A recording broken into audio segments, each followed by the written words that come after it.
Tonight, as you settle into the quiet sanctuary of this moment, you're about to embark on a profound journey into one of Buddhism's most liberating teachings. Not a journey across distant lands, but an inner voyage toward the deepest freedom possible, the art of letting go.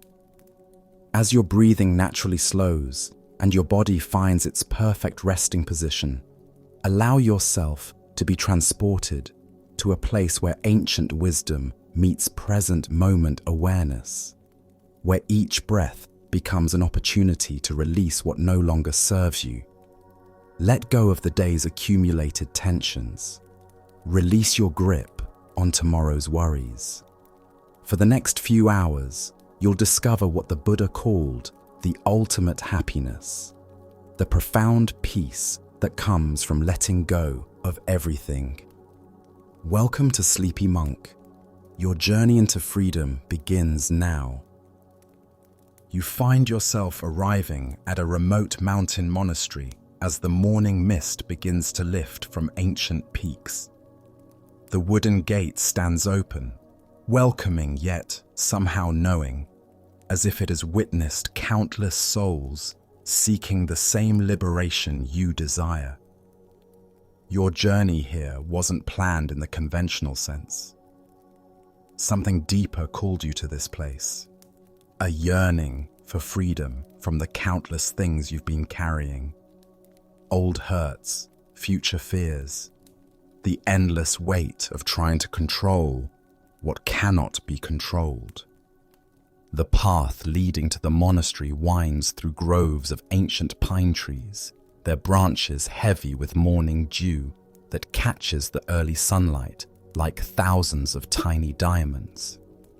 Each droplet will soon evaporate in the warming air, a perfect demonstration of impermanence that you're only beginning to recognize.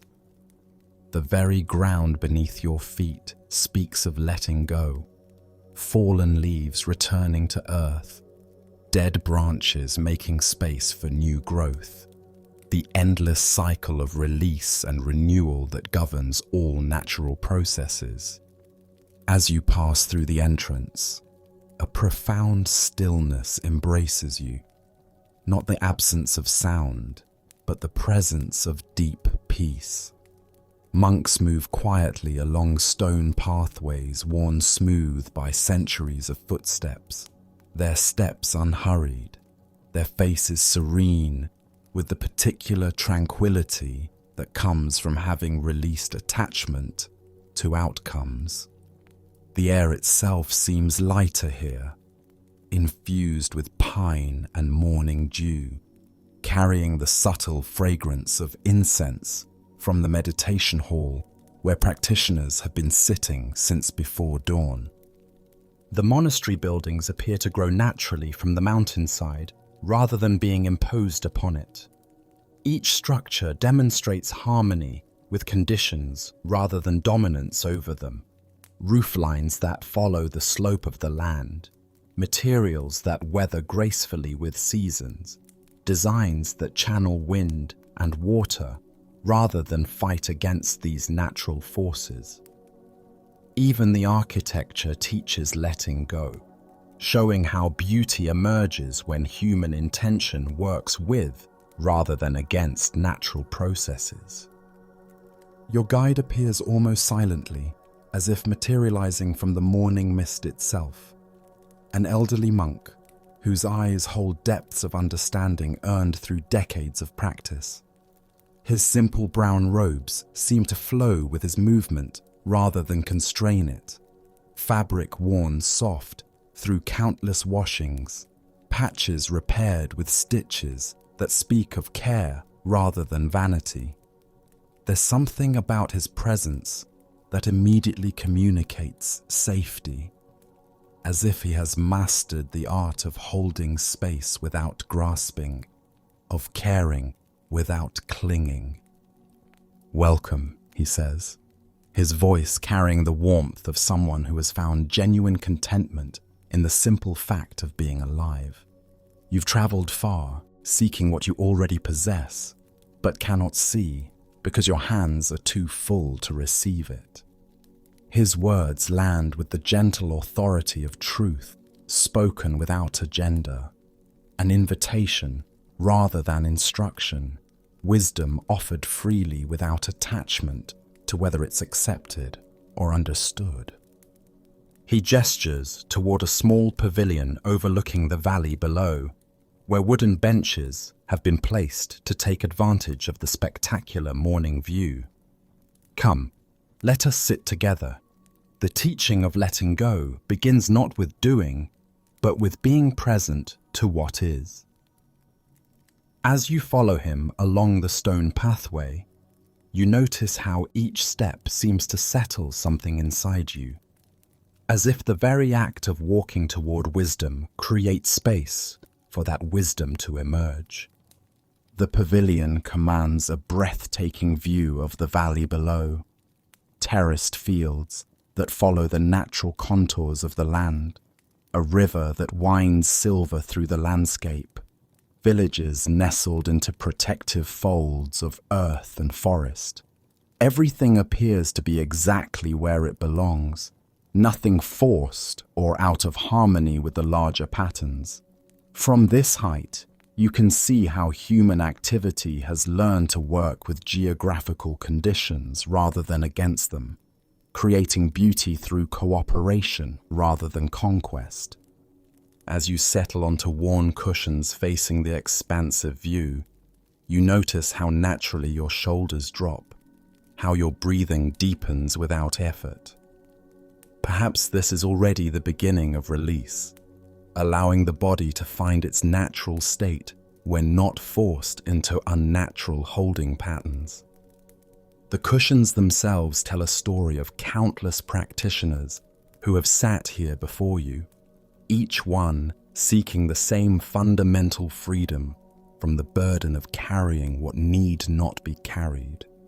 "Tell me," the monk says gently, his voice as soft as wind moving through pine branches, "what weighs most heavily on your heart? What are you holding on to that no longer serves your peace?"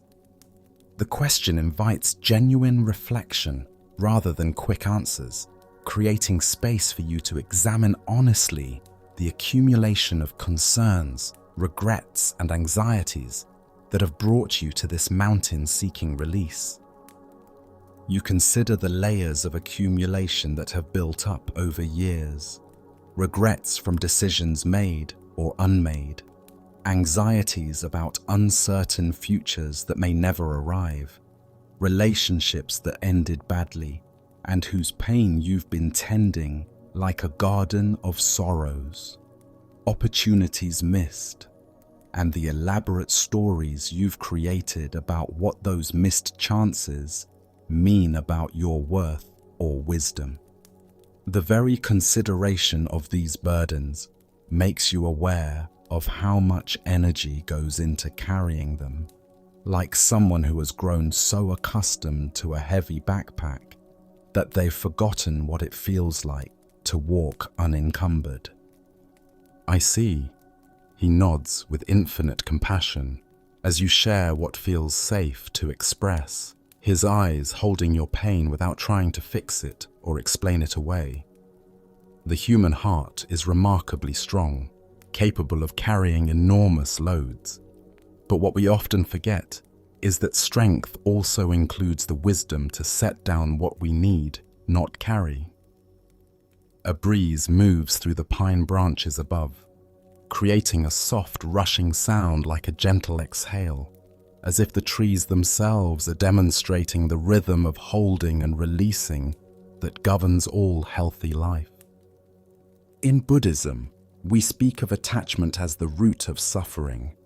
The monk continues, his words flowing like water over smooth stones, each syllable chosen with care and delivered without hurry. But attachment is often misunderstood in Western culture. It doesn't mean caring or loving. It doesn't mean being indifferent or disconnected from life. It means the desperate clinging that says, "This must be mine, This must last forever. This must go exactly as I demand. He picks up a fallen leaf from beside his cushion, examining it with gentle attention, as if seeing a leaf for the first time. The morning light illuminates its intricate structure, veins that once carried nutrients from root to branch, edges that show the subtle signs of seasonal change, colors that shift from green to gold to brown in nature's perfect demonstration of impermanence. "See how beautiful this leaf is," he asks, turning it slowly in his weathered fingers. "In a few weeks, it will complete its cycle and return to the earth, becoming soil that nourishes new growth. If I demanded it remain green forever, insisted it never change, clung to it desperately, and tried to preserve its current form, what would happen to my peace?" You watch as he holds the leaf lightly in his open palm, appreciating its present beauty without any attempt to prevent its natural progression toward decay and renewal. Then, with emotion so natural it seems inevitable, he allows it to drift away on the next breeze, watching its flight with the same peaceful attention he gave its presence.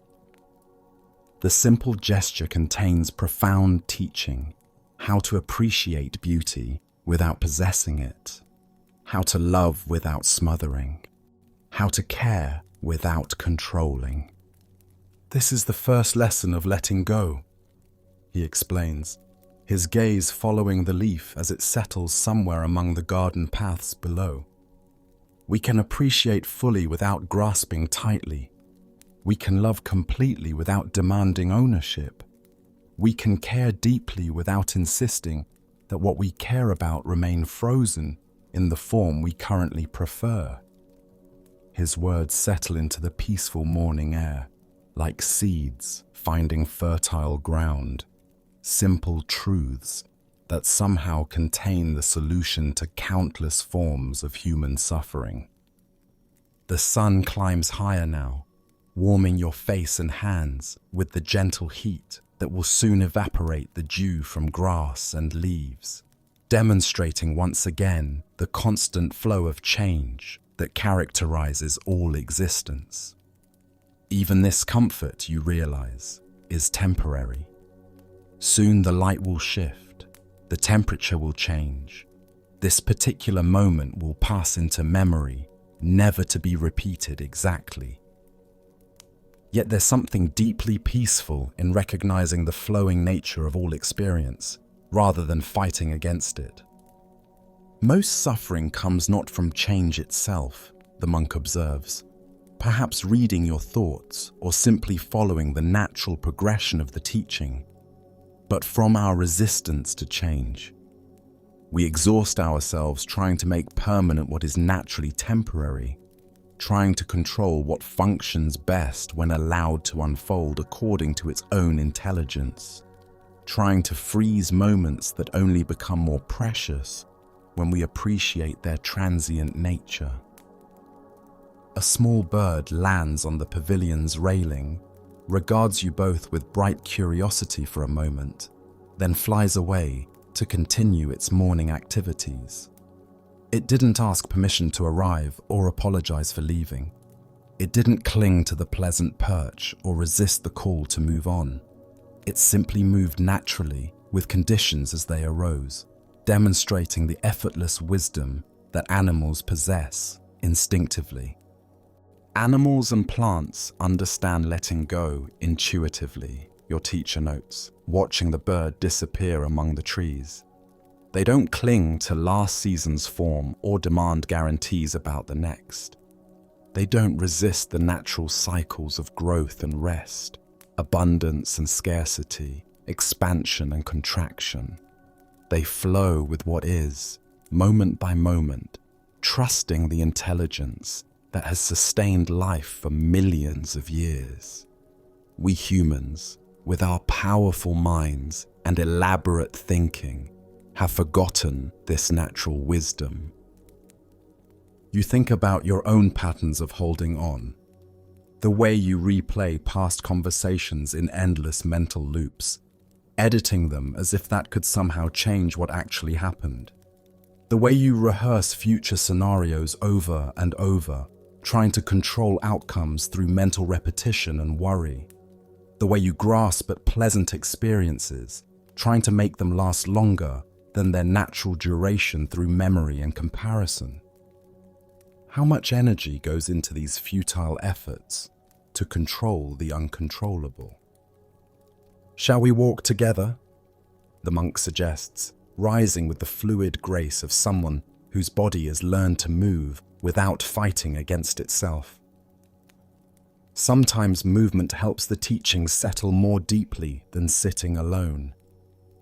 The body has its own wisdom about letting go that can teach the mind what words alone cannot convey. You rise and follow him along a path that winds through carefully tended gardens where the morning's teaching seems to continue through visual examples rather than verbal explanation. Unlike formal gardens that impose rigid geometric order on nature, these spaces seem to dance between cultivation and wildness. Plants grow in patterns that feel both intentional and organic, demonstrating perhaps another aspect of the letting go teachings: how to guide without forcing, how to shape without violence, how to create beauty through cooperation rather than domination. Vegetables grow alongside flowers in apparently random arrangements that somehow create perfect harmony. Useful herbs intermingle with purely decorative plants, and pathways curve to follow natural contours rather than forcing straight lines where the land suggests curves. These gardens were created by monks who understood the middle way, your guide explains as you walk slowly through the morning landscape, not abandoning all intention or care, which would lead to chaos, not forcing nature into unnatural forms, which would create ugliness and require constant maintenance, but working with natural tendencies toward beauty and balance. They learned to let go of rigid control while maintaining skillful intention. You pass sections where vegetables grow in raised beds that follow the slope of the land, capturing rainwater naturally rather than requiring artificial irrigation systems. Fruit trees have been pruned not into unnatural shapes, but in ways that encourage their natural tendency toward fruitfulness and health. Flowers bloom in succession throughout the growing season, not because they've been forced into artificial schedules, but because varieties have been chosen and planted to work with natural timing. This approach to gardening mirrors the approach to life that Buddhism teaches.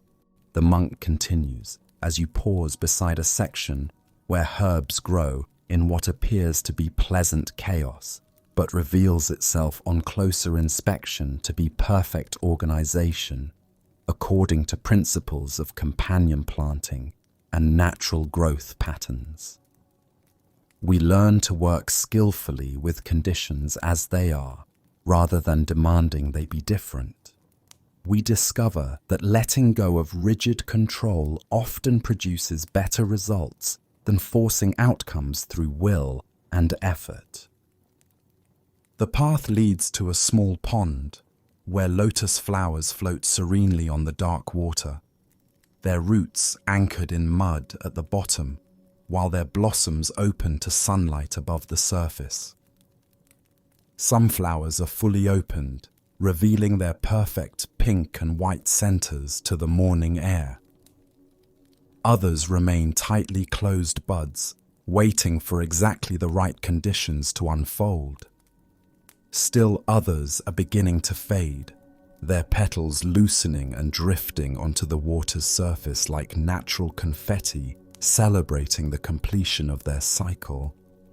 The lotus teaches the complete cycle of letting go, the monk says, kneeling beside the water's edge and inviting you to join him in closer observation of these perfect teachers. It releases attachment to staying closed when conditions call for opening. It allows itself to open fully when the time is right, holding nothing back from complete blooming. Then it gracefully releases attachment to perfect form as natural aging occurs, letting its petals fall without resistance or regret. He invites you to kneel beside him, to observe the flowers more closely and discover what they might teach about the art of release. In our human lives, we often resist these natural transitions. We cling to the safety of staying closed, even when conditions invite us to open our hearts. We hold back from full blooming out of fear that opening completely might lead to being hurt. We fight against the natural changes that come with aging, refusing to let go of previous versions of ourselves, even when that holding on creates suffering. A gentle wind stirs the water, causing the lotus leaves to sway and the flower petals to dance in the morning light. Everything moves in harmony with conditions, nothing fighting against the natural flow, nothing demanding that circumstances be different than they are. The water accepts the wind's touch without resistance. The leaves respond to the movement without complaint. The flowers continue their blooming and fading according to their own perfect timing. Let me share a teaching story about letting go, the monk says, as you both settle more comfortably beside the pond, watching the play of light and shadow on the water's surface. It concerns two monks traveling together who encounter circumstances that test their understanding of what it means to truly release attachment. His voice takes on the particular quality that indicates a teaching story is about to unfold, something to be received not just with the ears, but with the whole being. There once were two monks walking along a muddy road after heavy rains had made travel difficult.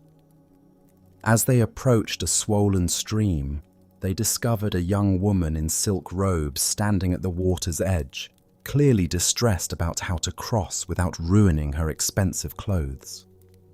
The older monk immediately approached her and said, "Please allow me to help you across." He picked her up and carried her safely to the other side, set her down gently, and continued walking with his companion. The monk pauses in his storytelling, allowing you to picture the scene, the muddy road, the swollen stream, the woman's distress, and the older monk's immediate response to a need he could meet. For the next several hours, the younger monk grew increasingly agitated. He walked faster and slower alternately, cleared his throat repeatedly, started to speak several times, then stopped. Finally, unable to contain himself any longer, he burst out. "How could you touch that woman? Our monastic vows strictly forbid physical contact with women. You've broken your promises, violated your training, compromised your spiritual purity."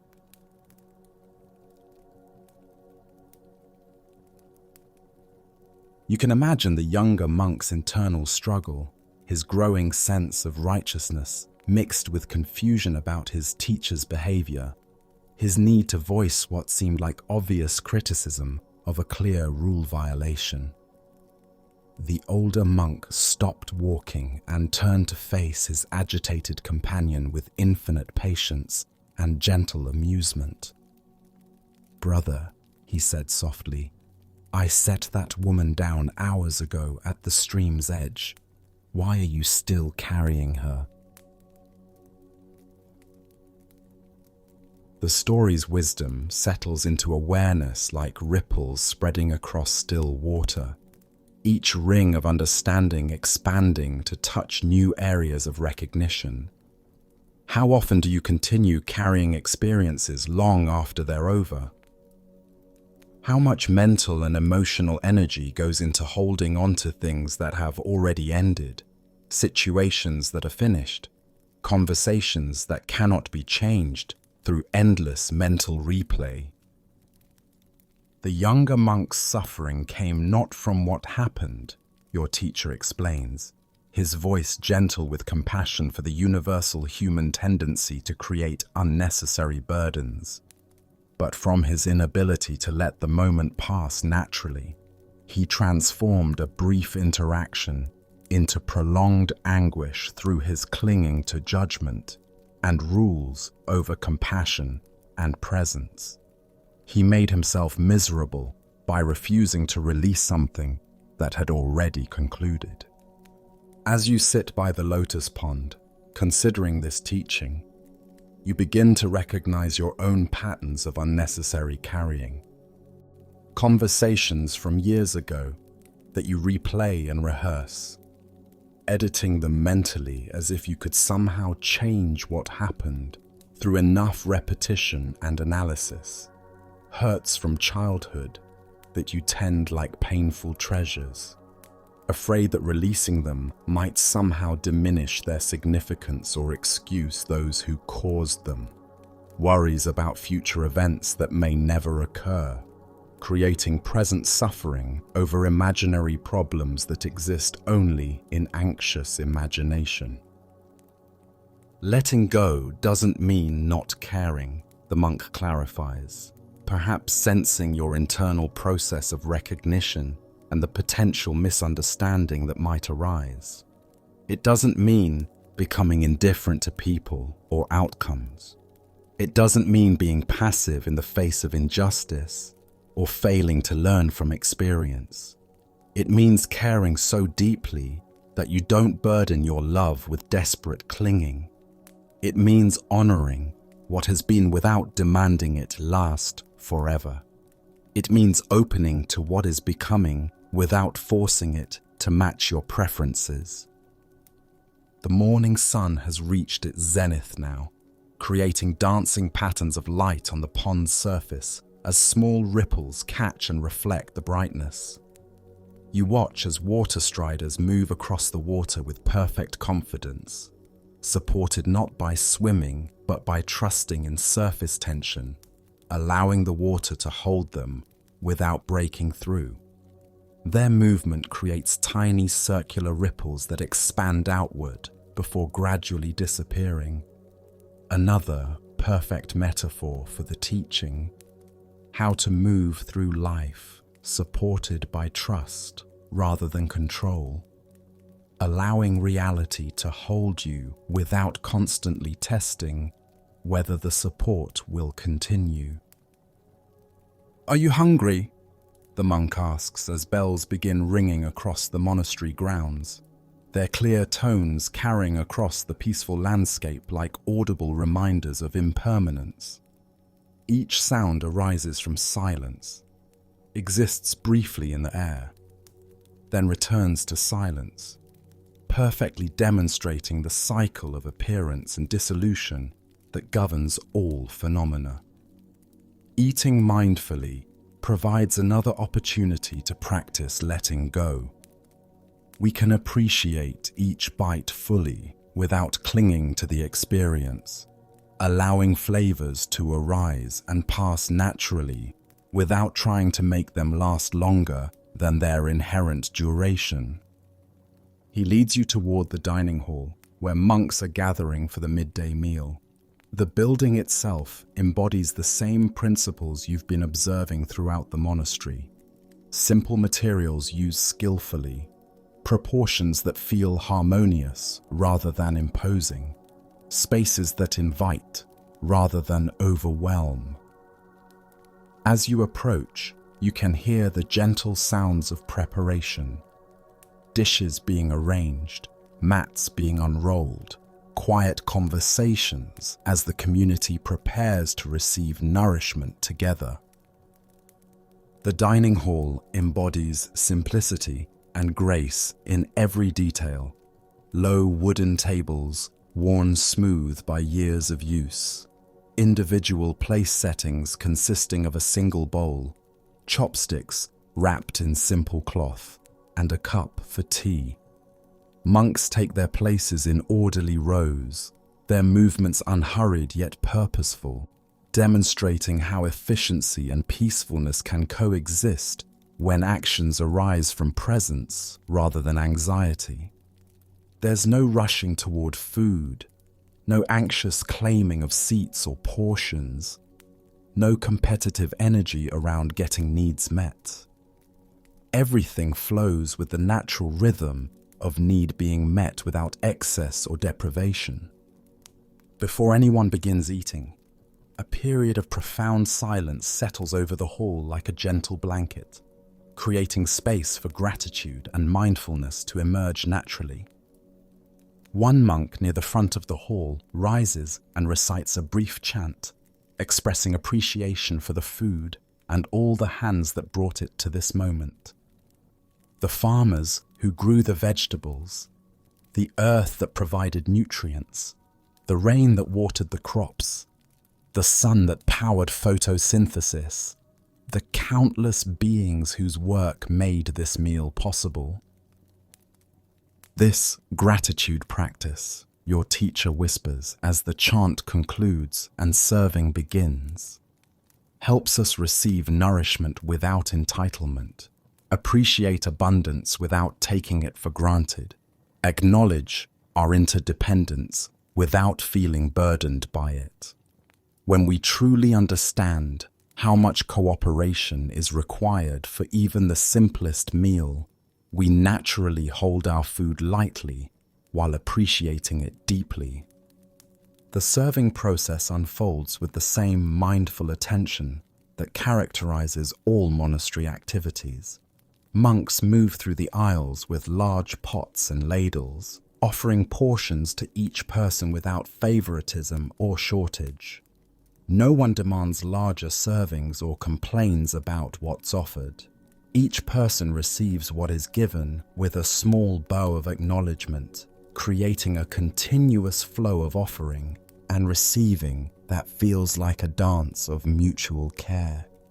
You receive your portion, simple steamed rice that gleams white in your bowl, seasonal vegetables prepared with minimal seasoning that allows their natural flavors to speak clearly, a small serving of miso soup whose aroma rises like incense from the dark broth.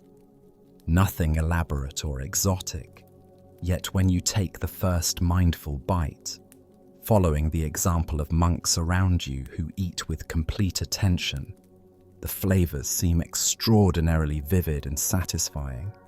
When we're not distracted by wanting the food to be different than it is, the monk explains quietly between careful bites, chewing slowly and completely before speaking, we can taste what's actually here rather than comparing it to other meals or wishing for different flavors. We can appreciate the rice for being perfectly rice, the vegetables for being exactly what they are, rather than demanding they be something else to satisfy our conditioned preferences. The practice of eating becomes a meditation in letting go, appreciating each bite fully while releasing it to make space for the next, not rushing toward the end of the meal or clinging to particularly pleasant flavors, just receiving each moment of nourishment with presence and gratitude. Around you, other monks eat in the same mindful manner, creating a collective field of awareness that supports your own practice without anyone speaking or directing attention to what others are doing. Notice how each bite naturally comes to an end, your teacher suggests, his voice barely above a whisper in the quiet hall. We don't have to force it to finish or make it last longer than it wants to. When we chew completely and swallow naturally, space automatically appears for the next bite. This is how letting go works in all aspects of life, not forcing release, but allowing natural completion, trusting the organic rhythm of beginning middle, and end that governs all healthy processes. The wisdom applies far beyond eating, you realize as you continue the meal with growing awareness of these natural cycles. How often do you try to force closure in relationships before they're ready to end naturally? How frequently do you demand immediate resolution of problems that need time to work themselves out? How much energy goes into rushing through experiences without allowing them to unfold at their natural pace, develop their full meaning, reach their organic conclusion? As the meal draws to its natural conclusion, signaled not by clocks or artificial schedules, but by the gradual completion of eating throughout the hall, each person cleans their bowl carefully with the final sip of tea and a piece of pickled vegetable provided for this purpose. Then they wipe their bowls spotless with the small cloth that accompanied their chopsticks, leaving no trace of the meal behind, while honoring what has been consumed through complete attention to the cleaning process. Nothing is wasted in this system, yet nothing is hoarded for later use. Each element serves its purpose completely, then transitions gracefully to the next phase of use. Bowls cleaned and ready for the next meal, cloths ready to be washed and used again, scraps composted to nourish the garden soil. This cleaning ritual demonstrates another aspect of letting go, the monk explains as you follow the same process, discovering how satisfying it feels to complete each activity fully before moving to the next. We honor what has served us by completing it thoroughly, then release it cleanly for whatever comes next. We don't cling to the meal through leaving remnants in the bowl, but we also don't dismiss its value by cleaning carelessly. This middle way of complete engagement followed by clean release becomes a model for how to approach all of life's activities and relationships. After the meal, most monks disperse to afternoon activities with the same unhurried purposefulness that characterizes all their movements. Some to work in gardens where they tend vegetables and flowers with equal care. Others to workshops where simple furniture and tools are crafted with patient attention to both function and beauty. A few to meditation halls for personal practice that deepens understanding through direct experience rather than intellectual study alone. The rhythm feels organic rather than scheduled, as if each person naturally flows toward what the afternoon requires, without rigid adherence to imposed structure or artificial productivity demands. Even our daily schedule practices letting go, your teacher observes, as you watch the gentle dispersal of the community to various activities. We hold intentions lightly, allowing conditions to guide us toward appropriate response, rather than forcing predetermined plans regardless of changing circumstances. This doesn't mean being lazy or undisciplined, but rather being responsive to what actually serves the community's needs in each moment, rather than what we decided yesterday should happen today. He suggests a period of walking meditation through the monastery grounds, explaining that movement often reveals aspects of letting go that sitting meditation alone cannot teach.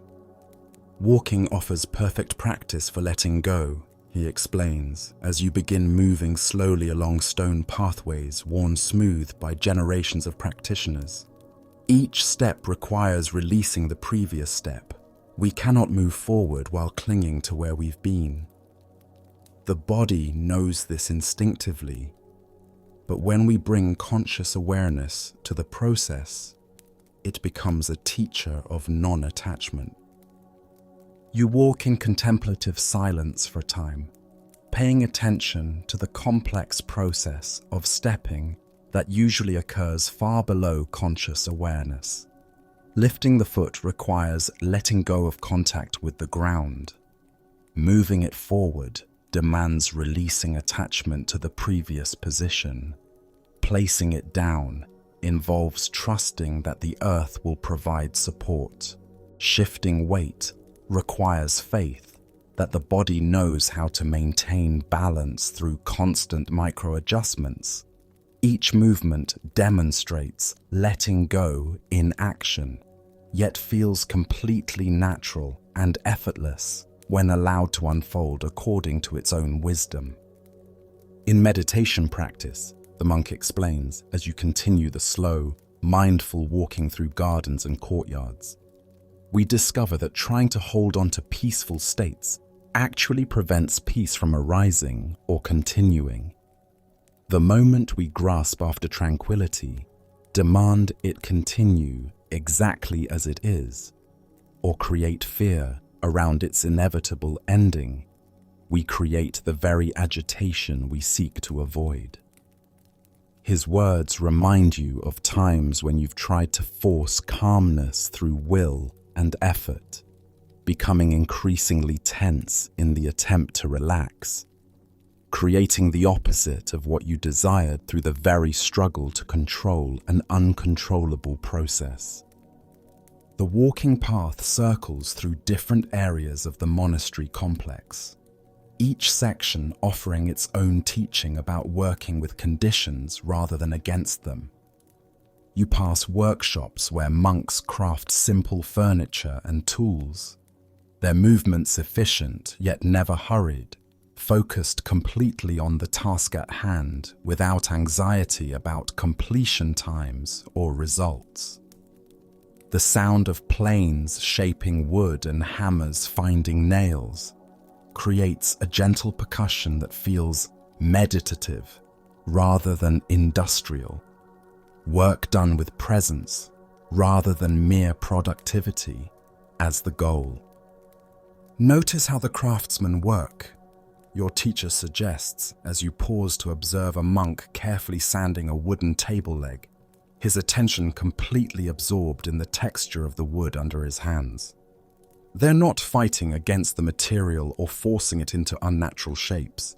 They're discovering what each piece of wood wants to become and helping it express its natural beauty through skilled action guided by understanding rather than force. Further along the path, you encounter sections of garden devoted to medicinal herbs, rows of plants whose purposes transcend decoration or even nourishment, serving instead the healing arts that monastery infirmaries have practiced for centuries. Each herb grows according to its own requirements for soil, sunlight, and water, yet the overall arrangement creates harmony rather than chaos through understanding of how different plants can support rather than compete with each other. These herb gardens demonstrate another level of letting go, the monk explains, as you walk slowly between rows of aromatic plants whose scents blend into a complex symphony of healing fragrances. The gardeners have learned to work with each plant's individual nature rather than trying to make all plants grow in identical ways. They have released attachment to controlling every variable while maintaining skilled attention to what each species actually needs to thrive. You pass areas where clothes hang drying in mountain air, simple robes and work garments arranged on lines that follow the natural movement of wind rather than fighting against it. Even laundry becomes a teaching about cooperation with conditions, clothes positioned to catch breezes that will dry them efficiently, timing that works with weather patterns rather than demanding immediate results regardless of humidity or temperature. Simplicity naturally supports letting go, your teacher notes as you observe the minimal possessions hanging in the breeze.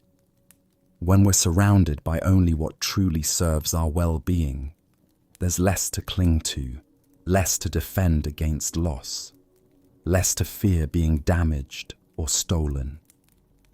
This doesn't mean living in deprivation, but rather discovering the difference between genuine needs and manufactured desires that create endless cycles of wanting and temporary satisfaction, followed by new wanting. You think about your own living situation, rooms filled with objects you rarely use but feel reluctant to release, clothes you never wear but can't quite donate, books you'll probably never read again but somehow believe you might need someday. How much energy goes into maintaining and protecting possessions that add little genuine value to daily life, while requiring constant attention to keep organized, clean, and secure? Attachment to objects is often attachment to identity, the monk observes, perhaps reading the direction of your thoughts, or simply following the natural progression of the teaching. We think our possessions define us, prove our worth to others, guarantee our security against uncertain futures. But identity based on accumulation is inherently insecure because things naturally decay, break, become obsolete, or lose their meaning as our interests and circumstances change. As afternoon progresses, you find yourself naturally settling into the monastery's peaceful rhythm. Time feels different here, not rushing toward future goals or dragging due to boredom, but flowing at the pace of present moment awareness, where each activity arises organically from conditions rather than artificial schedules. Activities emerge naturally, are completed mindfully with appropriate attention, then transition smoothly to whatever follows, without attachment to continuing previous tasks or anxiety about upcoming responsibilities. Nothing is forced in this environment, yet nothing feels neglected or incomplete. Gardens receive exactly the care they need without overcultivation that would disturb natural processes. Buildings are maintained appropriately without obsessive perfection that would create anxiety about inevitable wear and weathering. People engage in conversation when it serves connection without compulsive socializing that avoids solitude, and they embrace silence when it supports contemplation without antisocial withdrawal from community engagement. The walking meditation concludes at a small meditation garden where stone sculptures create focal points among carefully arranged plants and flowers that bloom in succession throughout the growing season. Unlike museums where art is protected behind barriers and viewed from prescribed distances, these sculptures are integrated into living landscape, weathered by rain and sun, gradually returning to the earth that formed them while serving their function as objects of contemplation. These sculptures teach impermanence beautifully, your guide says, as you both settle on a stone bench facing a carved Buddha whose features have been softened by decades of mountain weather. Moss has grown in protected crevices where rain collects and lingers, creating patterns of green that change with seasons.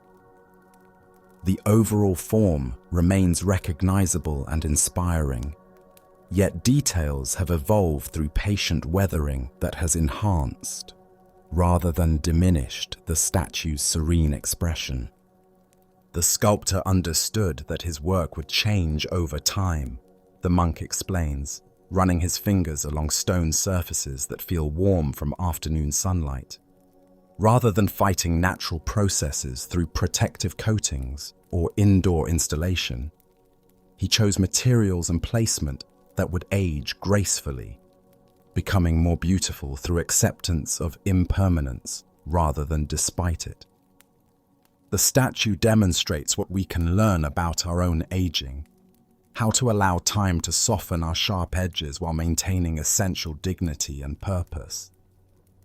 You observe how rain has created subtle channels in the stone that guide water away from the face, while creating interesting patterns that add to, rather than detract from, the sculpture's beauty.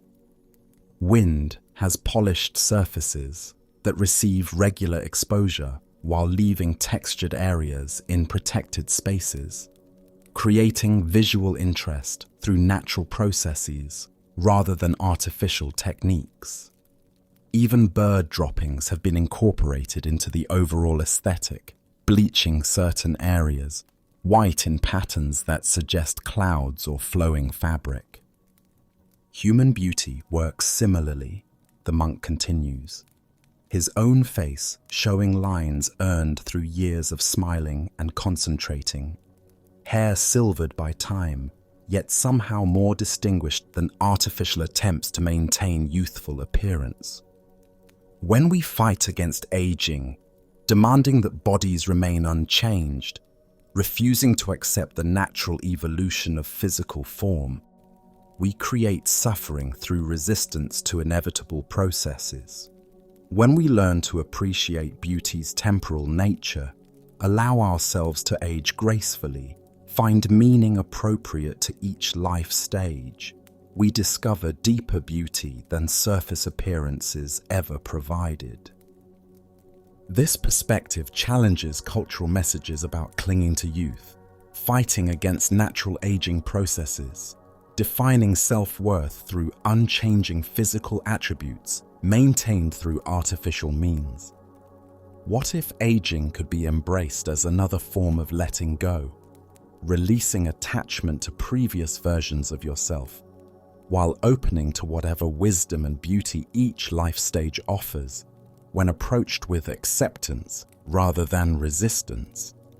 As the afternoon sun begins its descent toward western peaks, casting longer shadows that emphasize the contours and textures of the garden landscape, your teacher suggests returning to the main monastery buildings for the evening's more intensive practice session. Tonight, he says, as you rise from the contemplative bench and begin walking toward the meditation hall, we'll explore letting go through formal meditation practice. Some forms of release happen naturally through understanding and environmental support. Others require patient, gentle cultivation over time through deliberate practice that trains the mind in new patterns of relating to experience. The meditation hall stands at the heart of the monastery complex, its high ceiling and paper windows creating a space that feels both intimate and expansive, personal yet universal, conducive to individual contemplation while supporting collective practice. Late afternoon light filters through the translucent panels, casting everything in a soft, golden glow that seems to slow time itself, creating an atmosphere where minutes might expand into hours, or hours might pass like moments. Monks are already gathering for the afternoon practice session, taking cushions from neatly arranged stacks and finding their preferred spots for sitting without assigned seating or territorial claiming. Their movements are deliberate yet relaxed, like people who have learned to inhabit their bodies without forcing them into unnatural positions or creating unnecessary tension through self-consciousness about appearance or performance. Your teacher guides you to a cushion near the wall where you can observe the community practice, while developing your own understanding of letting go through direct experience rather than intellectual discussion alone. Meditation, he explains as you arrange yourself in a position that balances alertness with comfort, is perhaps our most direct training in non-attachment. We learn to observe thoughts and emotions without being controlled by them, to witness the constant flow of experience without grasping after pleasant states or pushing away difficult ones. The hall gradually fills with practitioners taking their places in orderly rows, that form naturally without direction or enforcement. There's no assigned seating arrangement, yet everyone seems to find their natural spot without conflict or confusion, demonstrating how appropriate order can emerge organically when everyone acts with consideration for the whole, rather than selfish claiming of preferred positions. Once all are settled, their postures established, and a natural quiet has descended over the assembled group.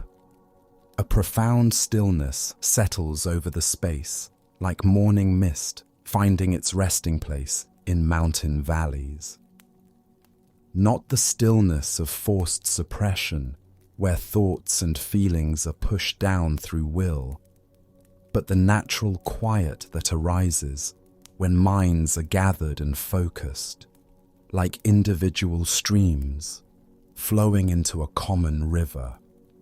Your teacher speaks just loudly enough for everyone to hear, his voice like a gentle stream flowing over smooth stones, each word chosen with care and delivered without hurry or emphasis that would create tension or performance anxiety. Today, we practice the meditation of letting go, he begins. The phrase itself seeming to create space around whatever mental activity might be occurring.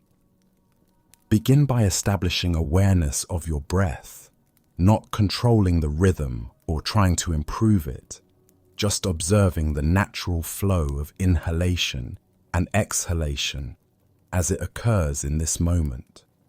You close your eyes and bring attention to breathing, immediately noticing how the mind automatically wants to improve or adjust the natural rhythm. Even this simple instruction reveals deeply ingrained attachment patterns.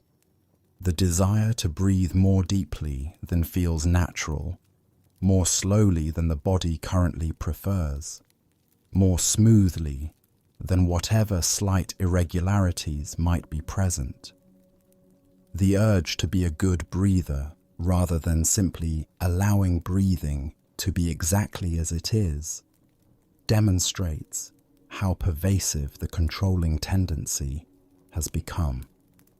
Notice any urge to control your breath, the monk guides, as if reading the common struggle that arises when meditation students first encounter the difference between awareness and management.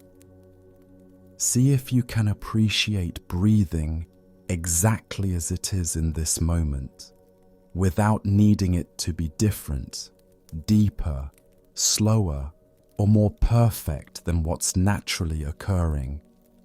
Your breath has been sustaining you successfully throughout your entire life without conscious management. This proves more challenging than expected, revealing how habitual the improvement impulse has become. The breath seems too shallow for proper meditation, too fast for spiritual practice, not rhythmic enough for the peaceful state you imagine should accompany this activity.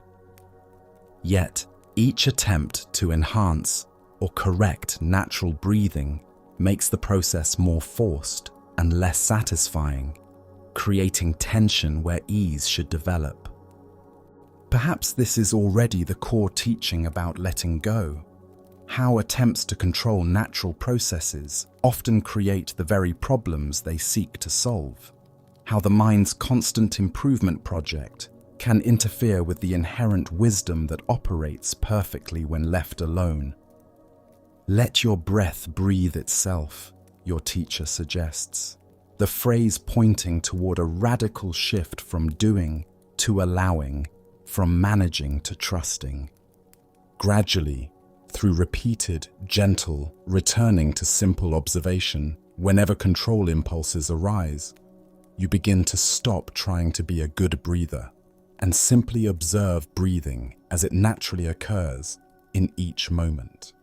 Sometimes the inhalation is deep, sometimes shallow, sometimes smooth, sometimes slightly irregular, all of it perfect in its naturalness, requiring no improvement or management from your well-meaning but ultimately interfering conscious mind.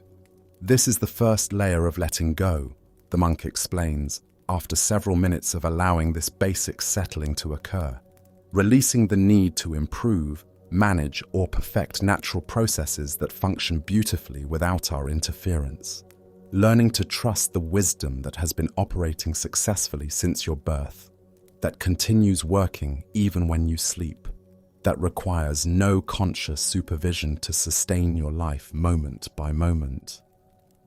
Now expand your awareness to include bodily sensations, he continues, guiding attention to encompass a wider field of present moment experience. Notice areas of comfort or discomfort without immediately trying to adjust your position. Can you be present with physical sensation exactly as it is, without needing it to change before you can be peaceful with it? You scan through your body, discovering various experiences that usually remain below conscious awareness. Pressure, where you contact the cushion, slight warmth where sunlight touches your face through windows, coolness where air circulates around your hands. The instruction challenges habitual patterns of immediately shifting when uncomfortable, constantly adjusting position to maintain perfect physical ease, never quite settling because some small discomfort always suggests that a different position might be better. Instead, you practice being present with sensation as it is, neither amplifying discomfort through resistance and story-making, nor immediately escaping it through movement that prevents deeper settling. Physical sensations arise and pass according to conditions, your teacher explains, his voice maintaining the same gentle, unhurried quality that supports contemplation, rather than creating pressure to understand or achieve particular results. When we stop fighting against temporary discomfort, stop demanding that our physical experience always be pleasant and comfortable, we often discover that sensations change naturally without our intervention. Indeed, as you observe a slight ache in your lower back, with curiosity rather than resistance, it seems to shift and soften on its own, not disappearing completely, but losing the urgency that made it seem intolerable. The sensation becomes just another element of present moment experience, rather than a problem requiring immediate solution, demonstrating how much of what we call suffering might be resistance to natural sensation, rather than the sensation itself. This is the second layer of letting go, the monk notes after allowing time for this exploration. Releasing the demand that our physical experience always be pleasant and comfortable, learning to be present with the body as it actually is, rather than as we think it should be, for us to be happy or peaceful. Next, bring awareness to your emotional state, he guides, inviting attention to an even more subtle and usually less conscious aspect of moment-to-moment experience. What feelings are present right now? Can you observe them without judgment, without needing them to be other than they are? Can you be curious about emotions, rather than immediately trying to fix or escape them? You discover a mixture of emotional tones that shift and blend like colors in water. Curiosity about these new practices mixed with slight anxiety about doing them correctly. Appreciation for the peaceful environment combined with subtle restlessness about sitting still for extended periods.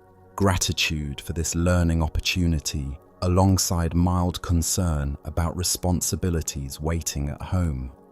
The instruction to observe emotions without changing them reveals how automatically you try to adjust your internal weather, pushing away discomfort while trying to amplify pleasant feelings, creating elaborate mental stories about why you feel as you do, and what these feelings mean about your progress or worthiness.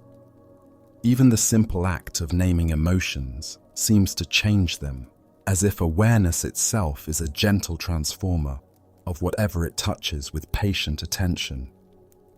Emotions are like weather, your teacher explains, the metaphor immediately clarifying what might otherwise remain confusing or overwhelming. They arise due to various conditions, both internal and external, exist for a time while serving whatever function they serve, then naturally transform as conditions change. We create suffering when we demand sunny emotional skies at all times, or refuse to allow natural storms to pass through our inner landscape without resistance. You practice observing the emotional weather system with the same neutral awareness brought to breath and body, noticing what's present without immediately trying to fix, improve, or escape it. This creates an unexpected spaciousness around feelings, as if they're meteorological phenomena moving through a vast sky, rather than solid realities defining your identity or requiring immediate action to resolve. This is the third layer of letting go, the monk continues, after several minutes of allowing this emotional observation to deepen. Releasing identification with temporary emotional states, recognizing them as passing experiences rather than permanent truths about who you are or what your life means. Learning to be the sky in which all weather occurs, rather than thinking you are the weather itself. Finally, observe your thoughts themselves, he instructs, pointing attention toward perhaps the most challenging aspect of letting go practice. Watch how they arise in consciousness, exist briefly while serving whatever purpose they serve, then dissolve to make space for new thoughts. Can you witness thinking without being controlled by the stories thoughts create? Can you see thoughts as events occurring in awareness rather than as truth requiring belief or action? This proves the most difficult layer of practice, requiring the most gentle persistence to develop any stability or skill. Thoughts seem so compelling, so important, so true and urgent. They create elaborate narratives about your meditation practice, judging your progress or lack thereof, planning future activities, replaying past conversations, analyzing the teaching, comparing this experience to other spiritual practices you've encountered, worrying about whether you're wasting time or making progress. Yet with patient observation that neither suppresses thoughts nor follows them into their elaborate storylines, you begin to notice that mental activity arises and passes according to its own rhythm, much like breathing or weather patterns. You don't create thoughts through conscious intention, nor can you stop them through will or determination. They appear from unknown sources, exist temporarily while using whatever mental energy you give them, then naturally dissolve unless fed with additional attention and elaboration. Thoughts are not the thinker, your teacher explains, the statement pointing toward a fundamental shift in self-understanding that might take years to fully comprehend. They are phenomena arising in consciousness, no more substantial than clouds forming and dissolving in an empty sky, no more permanent than waves appearing and disappearing on the surface of an ocean that remains fundamentally undisturbed by whatever temporary forms arise within it. This perspective radically shifts your relationship with mental activity from identification to observation, from being the author and defender of every thought to becoming the aware space in which thinking occurs. Thoughts lose their compelling urgency when seen as temporary mental weather, rather than absolute truths requiring immediate action or defense, like watching a movie, rather than being completely absorbed as if the drama were happening to you personally. This is the deepest layer of letting go we can explore through meditation, the monk concludes, after allowing extended time for this most subtle form of practice. Releasing identification with the mind's constant commentary, recognizing our true nature as the awareness in which all experience arises and passes, learning to rest in the spacious knowing that remains constant, while all contents of experience change. The meditation continues in collective silence, each person following their own rhythm of exploration while supported by the group's shared commitment to practice. The silence feels alive and supportive rather than empty or isolating, as if individual efforts to let go contribute to a field of understanding that benefits everyone present without anyone needing to understand exactly how this mutual support operates. Time seems to flow differently in this deep shared practice, minutes expanding into spacious present moments, while extended periods pass without the usual sense of duration or impatience for something else to happen. The letting go instruction works at levels deeper than conscious effort, allowing natural release to occur when conditions are supportive, rather than trying to force outcomes through spiritual ambition or meditation performance. After what might be 30 minutes or might be an hour, temporal measurement becoming irrelevant in the timeless quality of present moment awareness, 3 soft bell strikes signal the session's formal conclusion. The sound seems to emerge from and return to silence, like a perfect demonstration of appearance and dissolution, arising without effort and fading without resistance, leaving no trace except the natural transition back toward ordinary consciousness.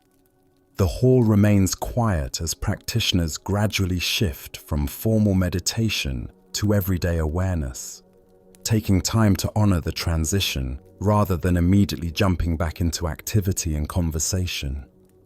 There's a palpable sense of collective settling, as if the shared practice of letting go has harmonized the group's energy, despite each person following their own inner journey of release and discovery. Take your time returning, your teacher suggests, in a voice even softer than during the meditation instruction, honoring the delicate quality of consciousness emerging from deep practice. Notice if you can maintain some quality of letting go as you transition back to ordinary activity. Can you move your body without forcing it into immediate alertness? Can you open your eyes without demanding particular visual experiences? Can you rise from sitting without making the transition more effortful than necessary?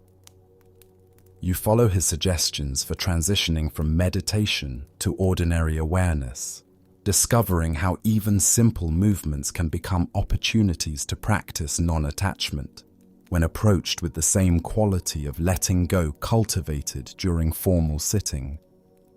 Instead of immediately forcing alertness through rapid movement or demanding instant clarity through wide open eyes, you allow the return to happen gradually and naturally, like dawn slowly brightening rather than electric lights suddenly illuminating.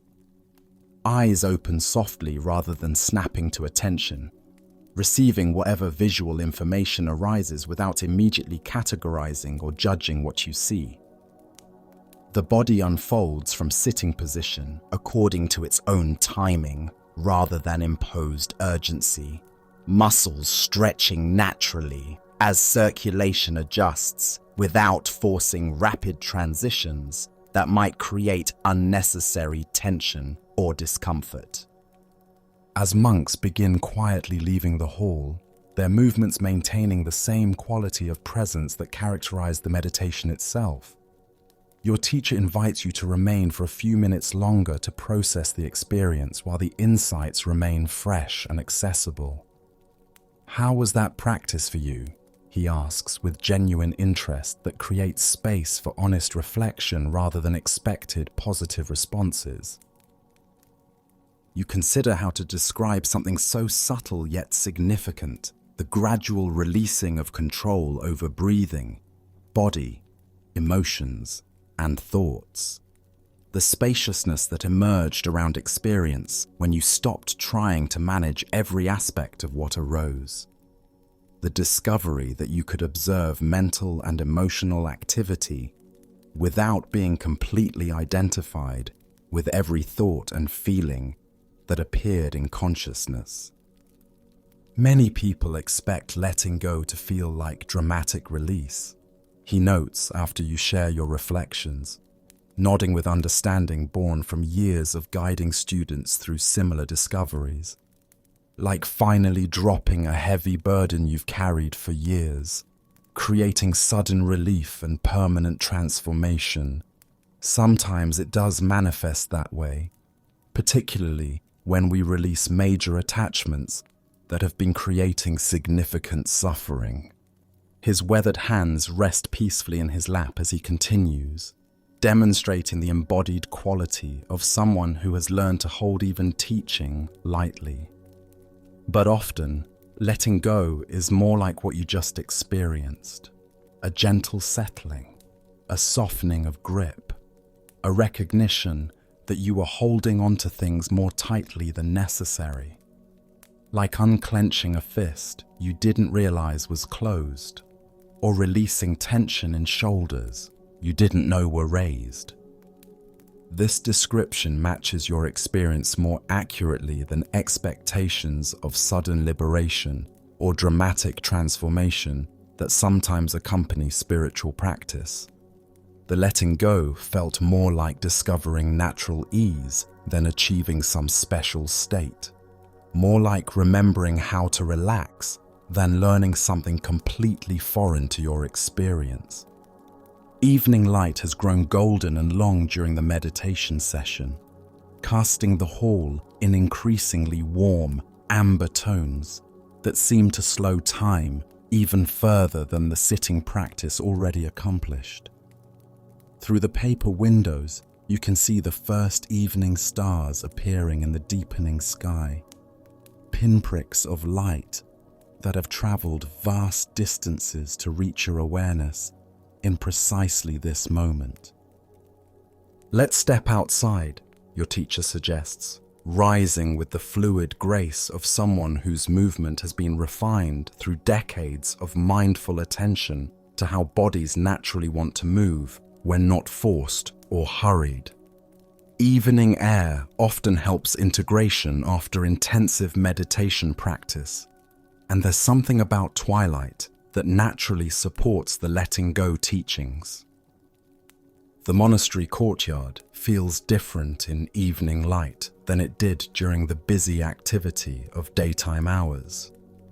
Pathways that seemed practical and straightforward now appear mysterious and inviting. Stone surfaces that looked merely functional during daylight now seem to glow with their own inner luminescence. Lanterns have been lit along the main walkways, creating pools of warm illumination that guide movement without overwhelming the natural darkness. Darkness teaches letting go naturally, the monk observes as you walk together slowly through the transformed courtyard, your steps slower and more deliberate in the reduced visibility. We cannot control what we cannot see clearly. We must trust our feet to find solid ground, rely on available light to guide the next step, release anxiety about obstacles that may or may not exist in shadows beyond our current vision. This evening walk becomes another form of meditation in letting go, releasing the visual control that's available during full daylight, trusting the body's natural wisdom to navigate changing terrain, finding guidance in whatever illumination is available without demanding complete clarity about the entire path ahead. Your feet seem to know how to find stable placement on uneven stones. Your balance adjusts automatically to subtle changes in surface level. Life often requires this same trust, your teacher explains. As you navigate a section where the path curves around a garden bed, the route invisible until each step reveals the next portion of safe ground. We rarely have complete information about what lies ahead in our personal journeys. We must learn to move forward with whatever guidance is available, while releasing attachment to knowing everything in advance, controlling every outcome, seeing every potential obstacle before it appears. The path leads to a section of the monastery you haven't visited before, a small cemetery where simple stone markers note the passing of monks who lived and practiced here across multiple generations. Unlike elaborate monuments designed to demand permanent remembrance or impressive mausoleums that fight against natural decay, these markers are modest and weathered, some so old that inscriptions have been softened by decades of rain and sun until only basic shapes remain visible. Fresh flowers have been placed on some graves, while others are naturally adorned with fallen leaves and growing moss that create their own form of seasonal decoration. A few markers have small offerings, smooth stones arranged in simple patterns, pieces of fruit that birds will eventually consume, cups of water that will evaporate back into the cycle of earth and sky. This place teaches perhaps the ultimate letting go, your teacher says, as you walk slowly among the peaceful grave markers, each one representing someone who faced the final release that comes to every living being. Every person commemorated here confronted the same challenge we all must eventually meet. Letting go of life itself, of this body that has carried us through decades of experiences, of all accumulated identity and possessions and relationships that seem so important during our time of holding them. The atmosphere feels contemplative rather than morbid, peaceful rather than frightening, infused with the same quality of acceptance that characterizes all monastery spaces. Perhaps this is because death is approached here as teacher rather than enemy, as natural transition rather than terrible failure, as the completion of letting go practice rather than its ultimate defeat. In Buddhism, we practice dying before death comes. The monk continues as you pause before one marker that bears only a name and dates, with a small carved lotus flower below the inscription. We cultivate the ability to release attachment to everything we think defines us, discovering what remains when all identifications are gradually released through practice, rather than waiting for death to force the final letting go upon us.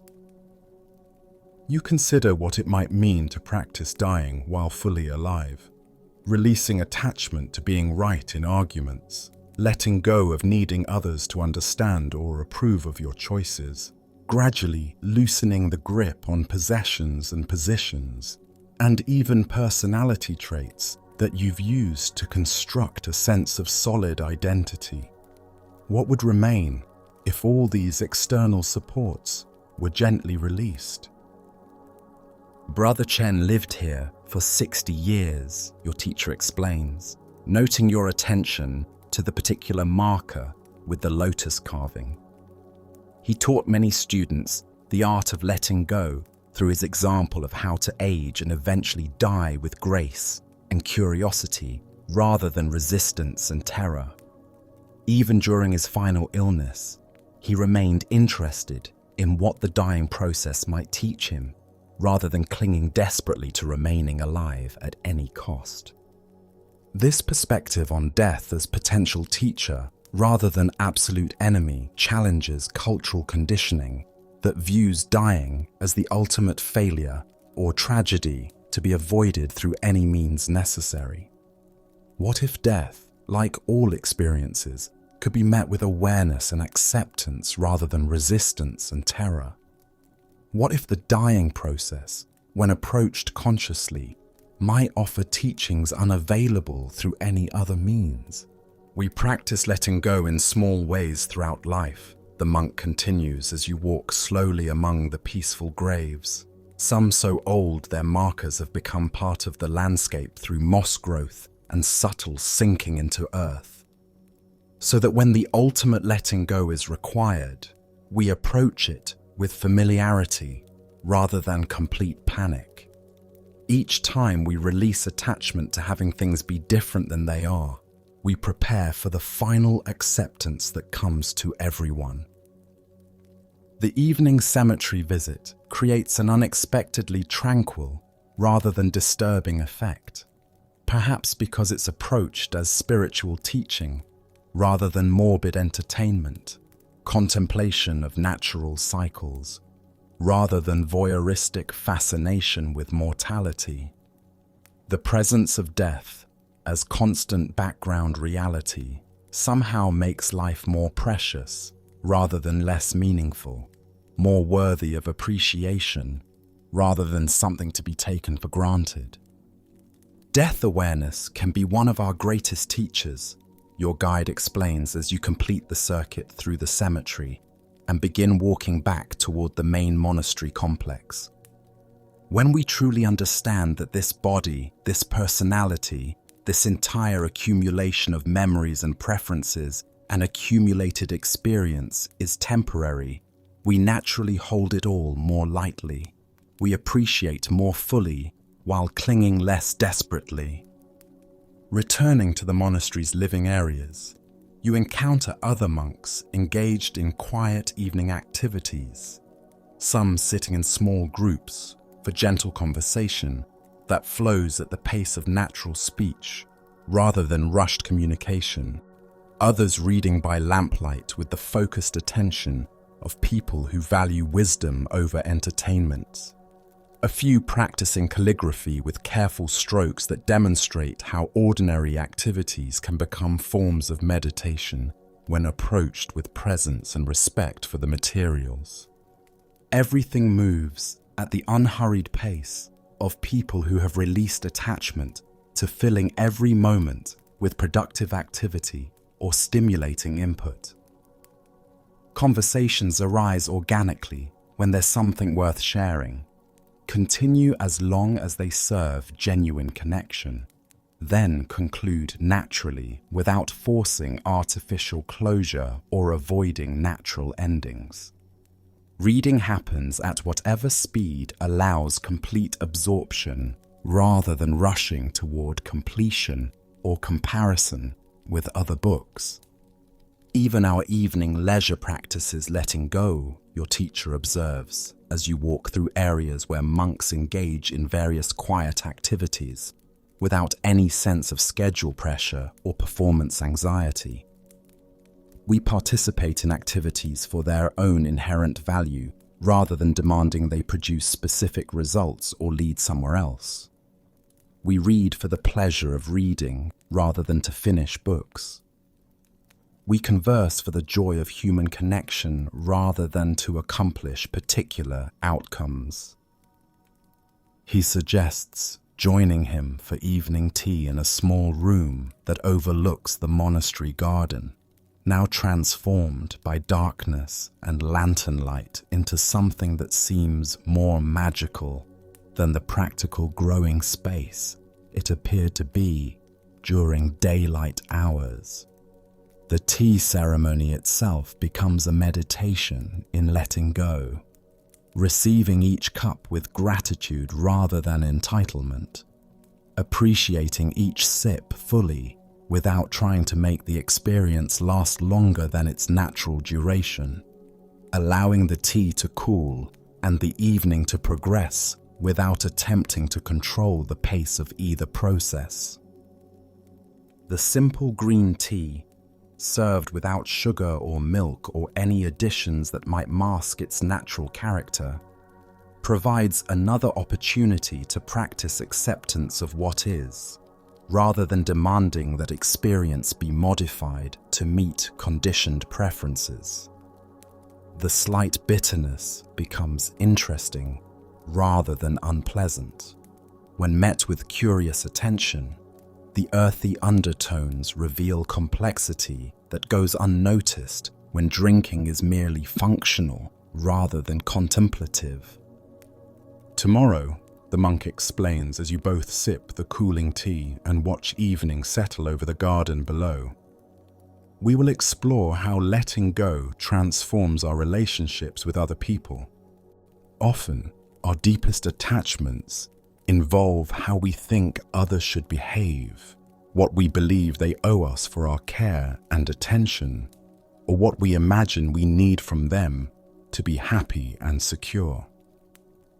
This touches something tender and immediately recognizable. The ways you've suffered when people didn't meet your expectations or fulfill what seemed like reasonable needs, when they changed in directions you couldn't understand or support, when they withheld appreciation or affection or cooperation that you believed your actions had earned. How much relationship conflict stems from these hidden demands and unspoken contracts. Relationships provide our most intensive training in letting go, he continues, the tea's warmth spreading through your chest as you consider the truth of this observation. Because we cannot control other people, no matter how much we might want to or think we know what's best for them. We cannot make them love us through being perfect, cannot force them to change through criticism or withdraw love, cannot guarantee they'll remain the same through our preference for predictability. The tea ceremony continues in comfortable silence, each sip an opportunity to practice the principles you've been exploring, receiving what's offered without demands for it to be different, appreciating present experience without clinging to make it permanent, allowing natural changes in temperature and flavor without resistance to these inevitable transformations. As evening deepens into night and the tea naturally cools beyond the temperature where drinking remains pleasant, your teacher suggests preparing for sleep. Rest itself is a profound form of letting go, he explains, as you both rise from the small table and prepare to conclude the day's intensive learning. We release conscious control over experience, allow the body to restore itself through processes we neither understand nor manage, trust that unconsciousness will be safe, and that will return to awareness refreshed, rather than diminished by the temporary dissolution of ordinary identity. This reframes sleep as spiritual practice, rather than mere biological necessity.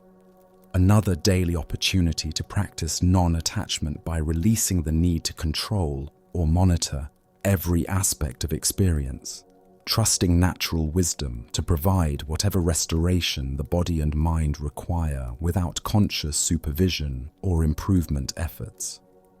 He guides you back to the simple guest quarters, where your sleeping mat has been prepared with clean linens and a small pillow that provides just enough support without excessive comfort that might create attachment to luxury or special conditions. The room contains only what is necessary for rest, nothing excessive to distract attention from the primary purpose, nothing missing that would create discomfort or prevent natural sleep.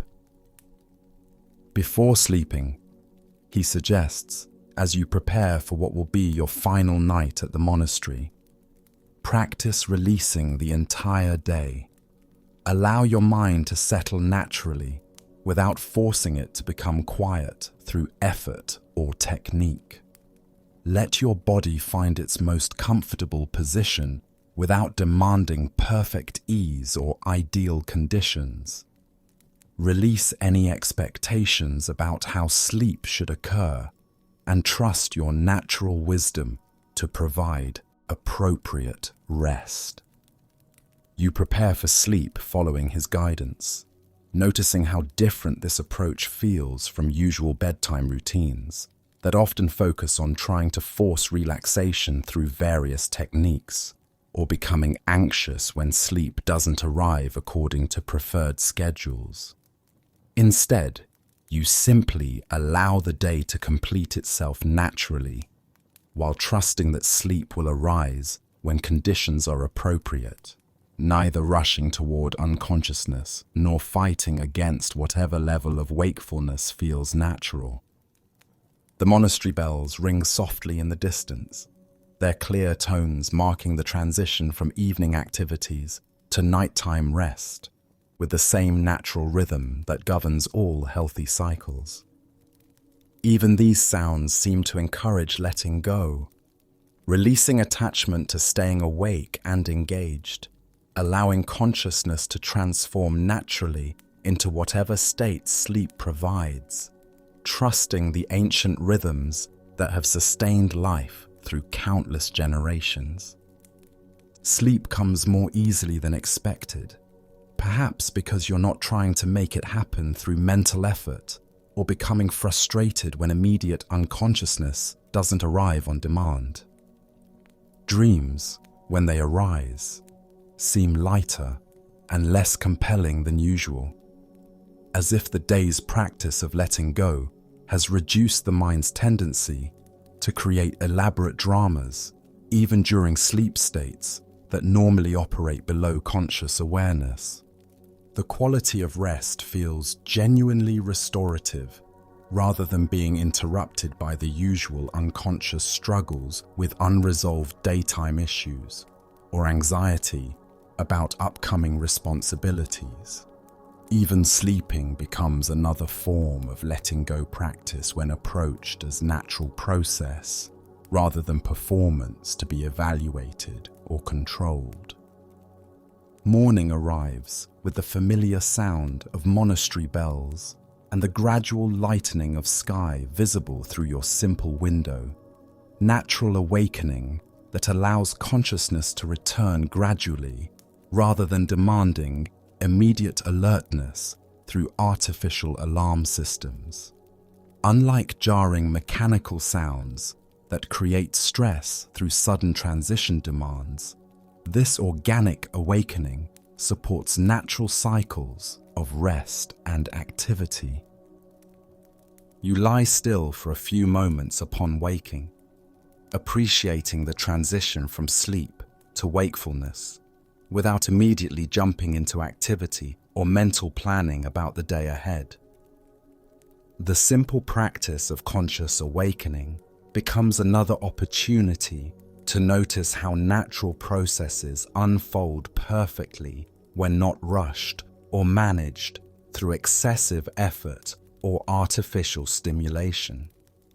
Your teacher appears after you've had time to wash and arrange yourself for the morning, his face carrying the particular serenity that comes from years of practicing what he teaches rather than merely understanding the concepts intellectually.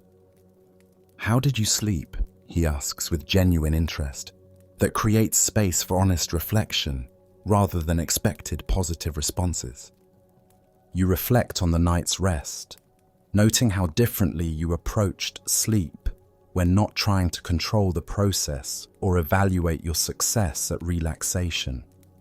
Dreams seemed less intense and emotionally involving, more like films you observed rather than experiences you lived through with complete identification.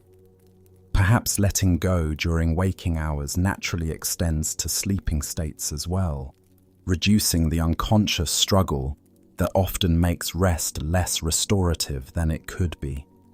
"Good," he nods approvingly at your description. "Sleep provides one of our most natural teachers of letting go. We cannot remain conscious through willpower alone, cannot direct dreams through control or effort, cannot prevent the temporary dissolution of waking identity that occurs each night. Every sleep cycle offers practice in dying and being reborn, in trusting processes beyond conscious management, in releasing attachment to continuous awareness. This perspective transforms sleep from unconscious necessity into conscious spiritual practice. Another daily opportunity to develop trust in natural wisdom, while releasing the ego's demand to supervise and control every aspect of experience. Each night becomes preparation for the ultimate letting go, while providing immediate benefits through improved rest quality. The morning follows the monastery's established rhythm: simple breakfast, eaten with the same mindful attention practiced during previous meals, brief periods of work that contribute to the community's collective needs, without individual ego investment in personal achievement, gradual preparation for the day's final teachings before your departure back to ordinary life. After completing these morning activities, your teacher suggests walking to a different section of monastery grounds for today's culminating explorations. This morning, he explains, as you follow a path leading upward into the forest above the main buildings, we'll investigate how to maintain the understanding of letting go when you return to more complex and challenging conditions than what this protected environment provides. The forest path climbs steadily but gently, winding between ancient pines and occasional clearings where wildflowers grow in natural arrangements that demonstrate beauty emerging from unforced conditions. Morning light filters through the canopy in constantly shifting patterns as branches move with subtle breezes, creating a visual meditation on impermanence and change that supports the day's teachings without requiring verbal explanation. Everything in this forest environment demonstrates the natural wisdom of holding firm to essentials while remaining flexible about details. Trees with deep roots that anchor them securely, yet branches that bend with storms rather than breaking through rigid resistance. Plants that adapt to available light and moisture while maintaining their essential nature. Ecological relationships that shift with seasons while preserving overall balance and health. The transition from monastery simplicity to ordinary complexity presents its own challenges, your teacher acknowledges, as you climb the peaceful forest path, surrounded by demonstrations of how to live with conditions rather than against them. Here, you've been supported by environment, community, and schedule that all encourage letting go practice. At home, you'll face pressures and distractions that often support attachment and clinging rather than release and acceptance. This recognition feels both realistic and slightly daunting. How to preserve insights gained in this supportive environment when returning to situations that trigger strong emotional reactions, demand rapid decisions, involve people who haven't shared this understanding of letting go, operate according to cultural values that emphasize acquisition rather than release. The key is starting small and being patient with the process, your teacher advises, as the path opens into a clearing where fallen logs provide natural seating for rest and conversation. Don't expect to let go of everything immediately upon your return. Begin with minor attachments, preferences about weather that you cannot control, opinions about how other people should dress or behave in public, demands that every small plan proceed exactly as expected, without any spontaneous changes. You settle on one of the sun-warmed logs, appreciating how perfectly it serves as seating without any human modification or improvement. Another small demonstration of working with conditions as they are, rather than demanding they conform to preconceived ideas about how things should be arranged. As you develop skill with releasing small attachments, the monk continues, capacity for larger letting go naturally develops. Like physical exercise that gradually builds strength, releasing minor preferences trains the mind in non-attachment patterns that can eventually address more significant areas of clinging and control. The morning sun has reached sufficient height to warm the clearing, while leaving shaded areas cool, creating natural temperature variation that allows each person to find whatever level of warmth or coolness feels most comfortable. Even this simple environmental condition demonstrates how nature provides appropriately, without everyone needing identical circumstances to be content. What questions do you have about maintaining these teachings when you return to your ordinary life? Your teacher asks, settling more comfortably on his own log seat while maintaining the alert relaxation that characterizes all his positions and movements. The invitation creates space for exploring practical concerns rather than leaving the teachings as beautiful but potentially impractical ideals. You consider the various challenges that await your return. Relationships that trigger strong emotional reactions and habitual patterns of trying to change other people's behavior. Work situations that demand quick decisions without time for contemplative reflection. Cultural pressures that emphasize material success and accumulation rather than simplicity and letting go. Daily schedules that leave little time for the kind of extended meditation and reflection that supported learning here. The most important practice is remembering that letting go is always available as an option. He responds to your concerns with the gentle authority of someone who has successfully integrated these teachings into ordinary life, rather than maintaining them only in retreat conditions. No matter how complex or stressful circumstances become, you can always release your grip on demanding that things be different than they are. This doesn't mean becoming passive or failing to take appropriate action, but it means acting from wisdom rather than desperate clinging to particular outcomes. He suggests establishing simple daily reminders that can reconnect you with letting go. Practice without requiring extensive time or special conditions.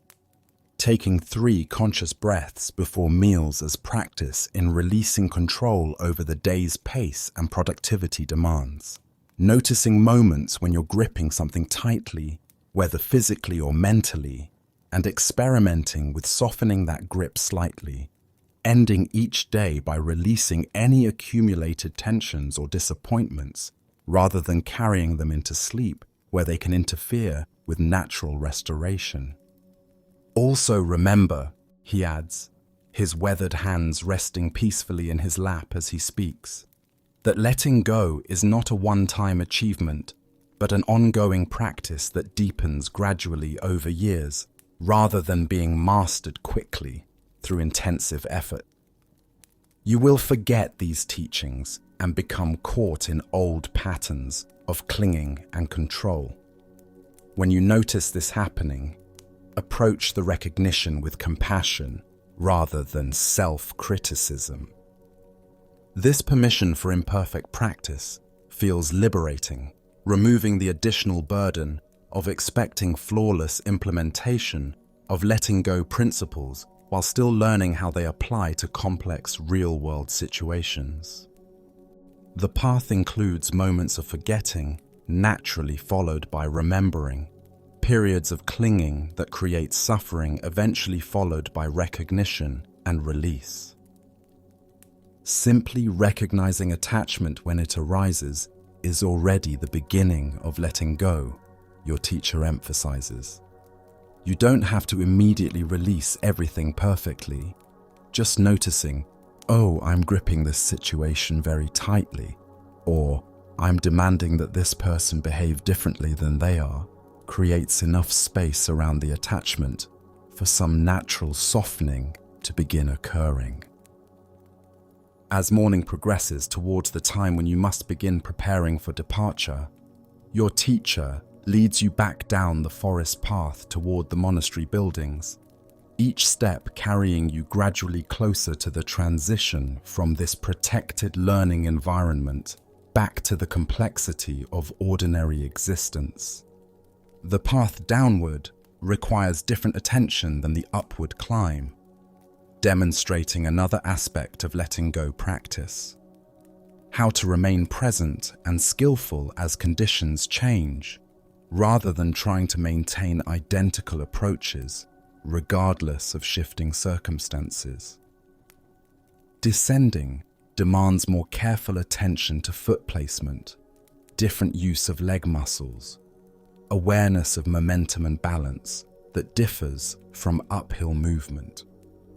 Even this simple walk demonstrates letting go, the monk observes as you navigate a steeper section where loose stones require extra care. We cannot walk downhill using exactly the same technique that worked for climbing up. We must release attachment to previous methods and respond appropriately to current conditions, while maintaining essential mindfulness and care for safety. By midday, you've returned to the monastery complex and completed the simple rituals that mark preparation for departure. Gathering your few belongings, expressing gratitude to community members who supported your learning through their presence and example, participating in a final, shared meal that honors both your time here and your transition back to life beyond these protected walls. The process of leaving becomes itself a final lesson in letting go, appreciating everything this place has offered while releasing attachment to staying longer, or demanding that insights remain unchanged when transplanted to different conditions, feeling gratitude for teachings received while not clinging to the particular forms through which wisdom was transmitted, acknowledging sadness about departure while not allowing that emotion to create resistance to natural transitions. Other monks appear as the time for departure approaches, offering simple farewells that honor the connection created through shared practice rather than formal social obligations that might feel forced or artificial. Some express appreciation through gentle nods that communicate volumes without requiring words. Others share brief phrases of encouragement that carry the weight of lived wisdom rather than empty pleasantries, all demonstrating how meaningful contact can occur between people without clinging to particular forms or demanding specific responses.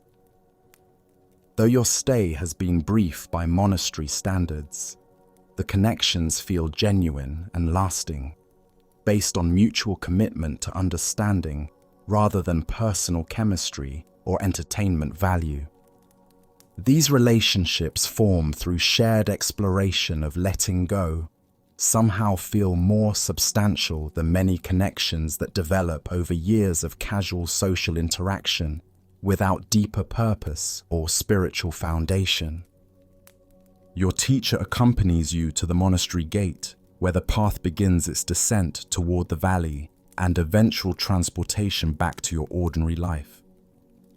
The morning has reached that perfect temperature where neither warmth nor coolness dominates awareness, creating conditions that support presence rather than distraction through physical discomfort or excessive comfort that might create attachment to pleasant sensations. As you return to your world, the monk says at the threshold between monastery grounds and the mountain path that leads back toward complexity, remember that these teachings on letting go aren't separate from ordinary life, but reveal its true nature when perceived clearly. Everything you encounter, from mundane tasks to profound challenges, offers opportunities for practicing release when approached with appropriate understanding. He places something small in your hand, a simple wooden bead worn smooth by years of handling, similar to those on prayer malas used by practitioners throughout various Buddhist traditions. The bead feels warm from his touch and perfectly sized for thumb and finger to hold without strain, a physical reminder designed for practical use rather than decorative display. This can serve as a reminder when you need it, he explains, his weathered fingers briefly covering your hand as he transfers this simple gift. Whenever you notice it in your pocket or see it on your shelf, take one conscious breath and practice letting go of whatever you're gripping too tightly in that moment. Not forcing release through will or effort, just softening your grip slightly and observing what happens naturally. The simple gift feels perfectly appropriate, not elaborate or precious in ways that might create attachment to the object itself, but meaningful as a practical tool for continued practice that can function in any environment or circumstance without drawing attention or requiring special conditions for use. Remember, your teacher says with a final bow that honors both your individual journey and the universal human quest for freedom from unnecessary suffering, everything you learned here was already present in your own experience. We simply pointed to what was always available, but perhaps not recognized clearly. The true teacher is your own willingness to let go when clinging creates suffering, your own capacity to soften when gripping creates tension, with gratitude that feels as natural as breathing and a slight sadness at leaving that somehow doesn't contradict the peace you found. You begin your journey back toward ordinary life, carrying these teachings on letting go into whatever conditions await your return. Each step down the mountain path becomes practice in releasing attachment to this monastery experience while maintaining the essential understanding it helped clarify. The descent proceeds slowly, not from reluctance to leave, but from natural carefulness required by the terrain and genuine appreciation for each stage of the transition. The path itself teaches letting go through requiring release of each step before the next can be taken, demonstrating through physical movement the essential rhythm of holding and releasing that governs all healthy processes.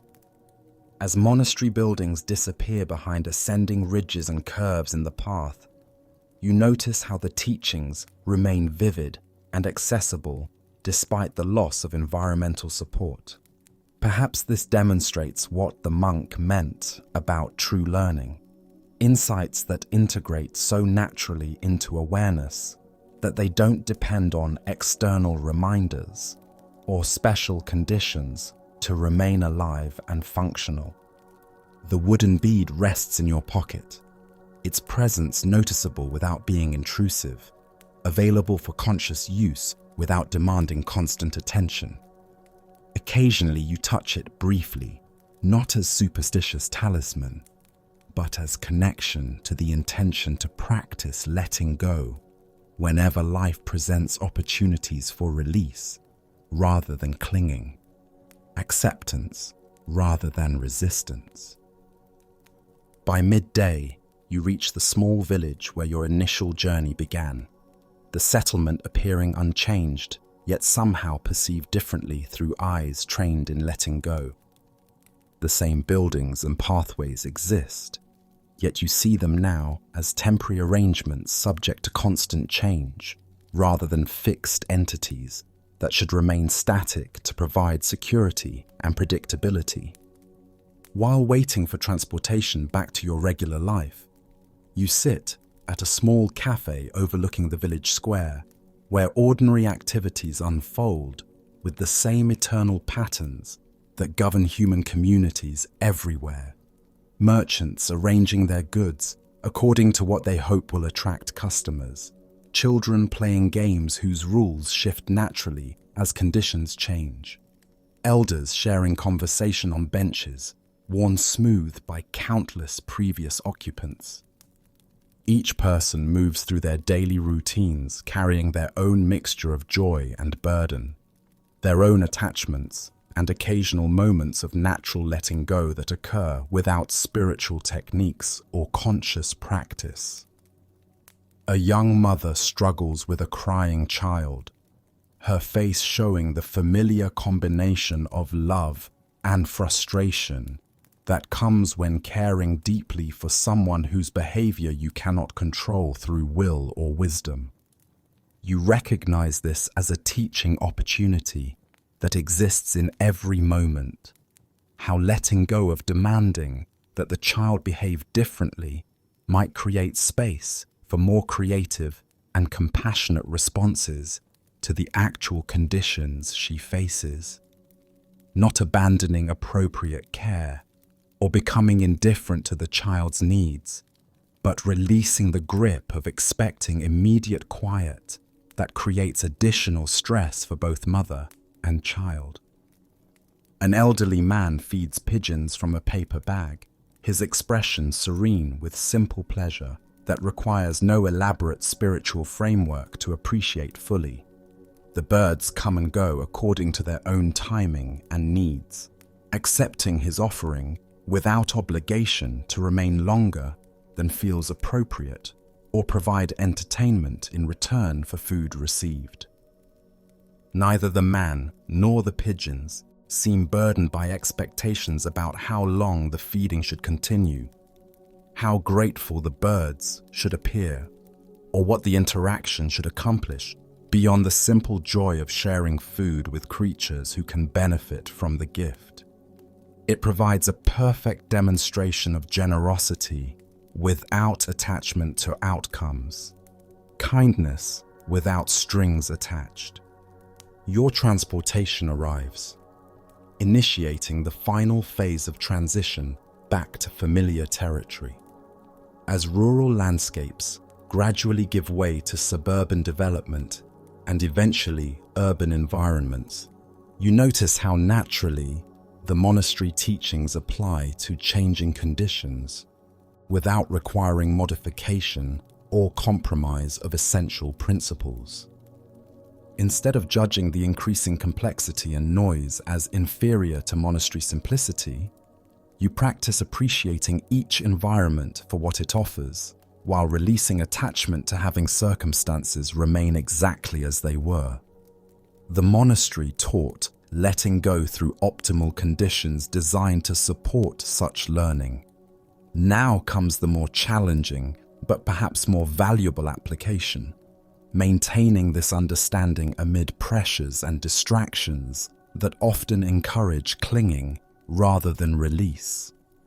Yet perhaps this is precisely the point that makes these teachings valuable, rather than merely exotic experiences available only in retreat settings.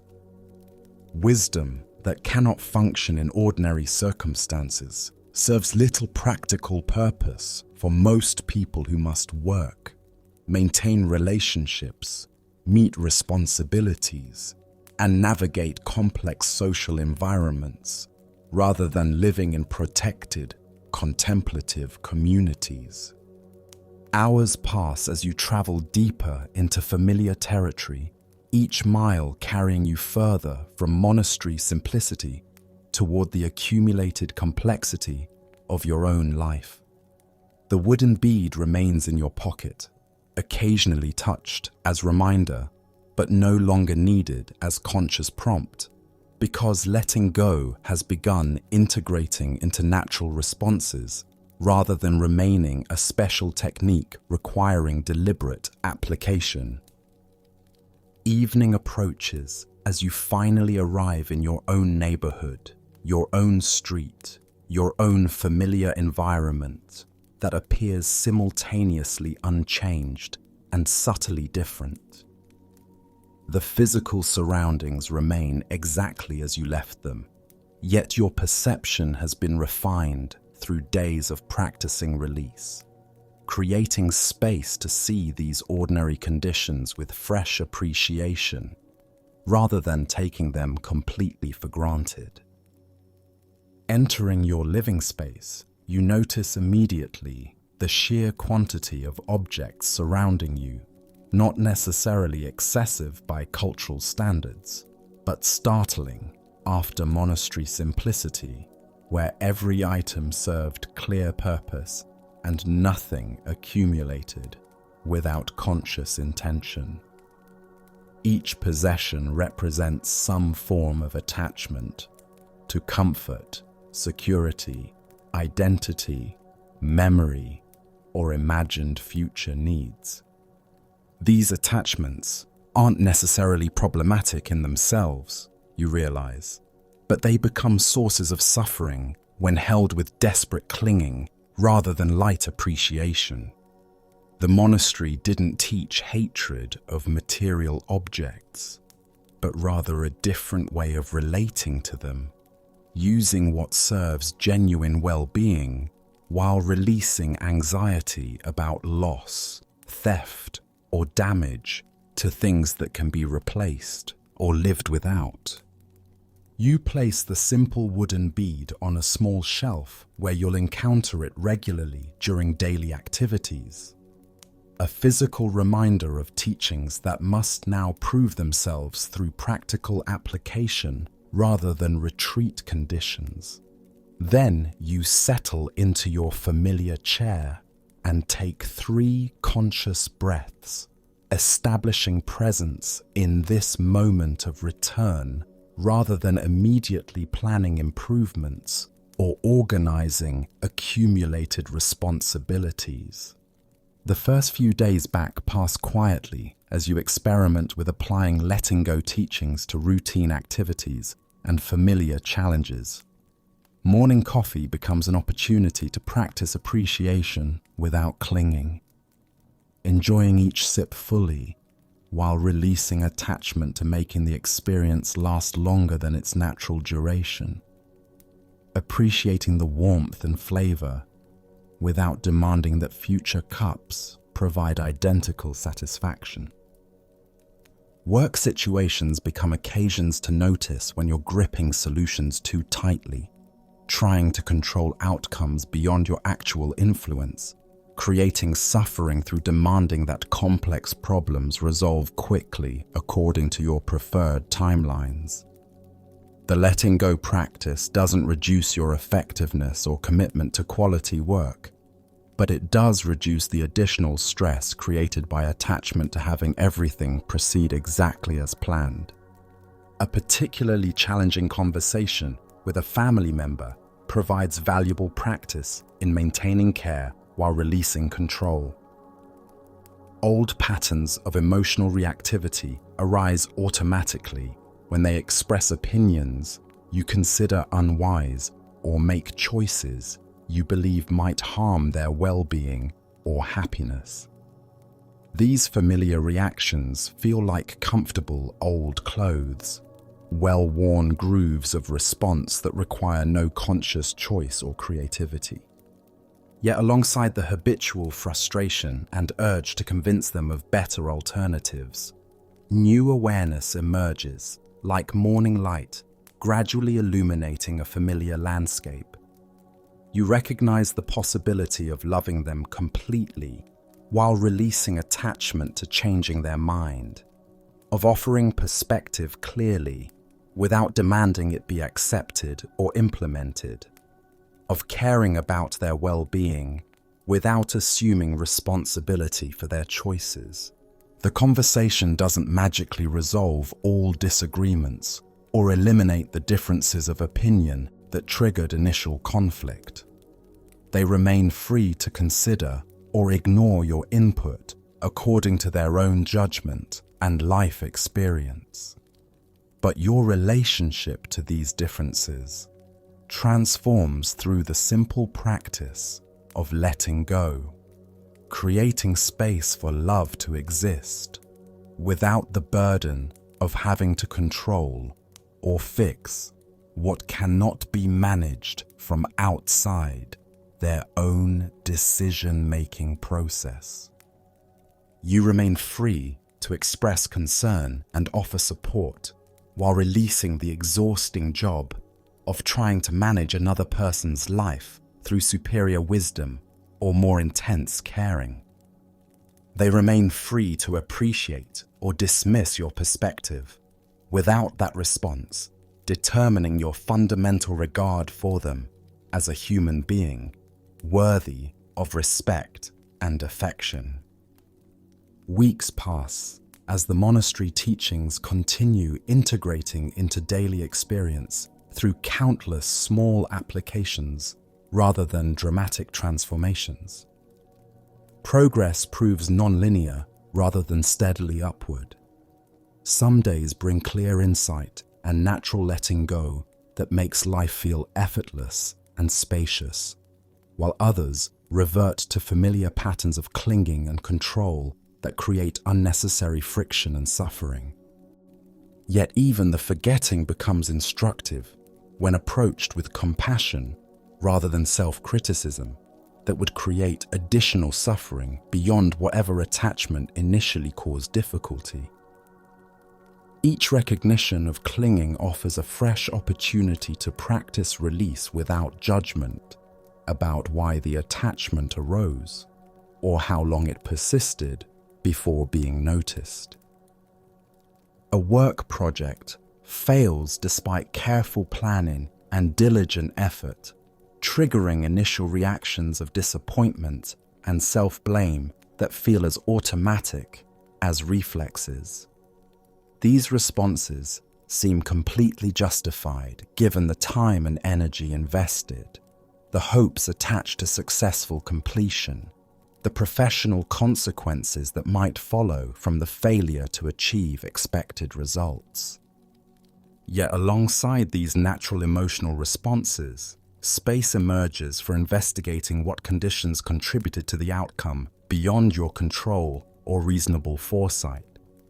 The failure, while genuinely disappointing and potentially costly, need not become personal proof of inadequacy or reason for extended suffering that serves no constructive purpose.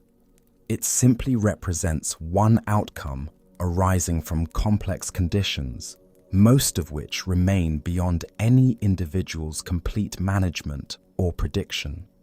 Learning what can be learned from the experience while releasing attachment to having it turn out differently allows energy to flow toward more skillful future efforts, rather than being trapped in unproductive regret about unchangeable past events. Walking in a local park one evening as autumn begins, painting leaves in colors that demonstrate nature's perfect letting go, you encounter a scene that perfectly illustrates the teachings without requiring any spiritual interpretation or forced symbolism.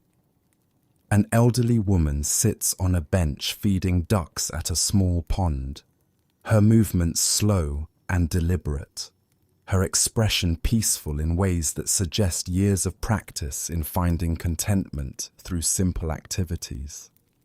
The ducks come and go according to their own patterns and needs, accepting food without obligation to provide entertainment, companionship, or gratitude in return for nourishment received. She offers what she has brought without demanding specific responses or becoming upset when certain ducks prove less interested than others in accepting her gifts. When the bread runs out and the ducks gradually disperse to other activities that serve their various needs, she watches their departure with the same peaceful attention she gave their arrival. No attempt to make them stay longer, no disappointment that the interaction has reached its natural conclusion, no anxiety about whether they'll return tomorrow for another feeding session. You approach the bench and ask if you might sit beside her for a few minutes, drawn by the quality of presence she demonstrates rather than any need for conversation or social connection.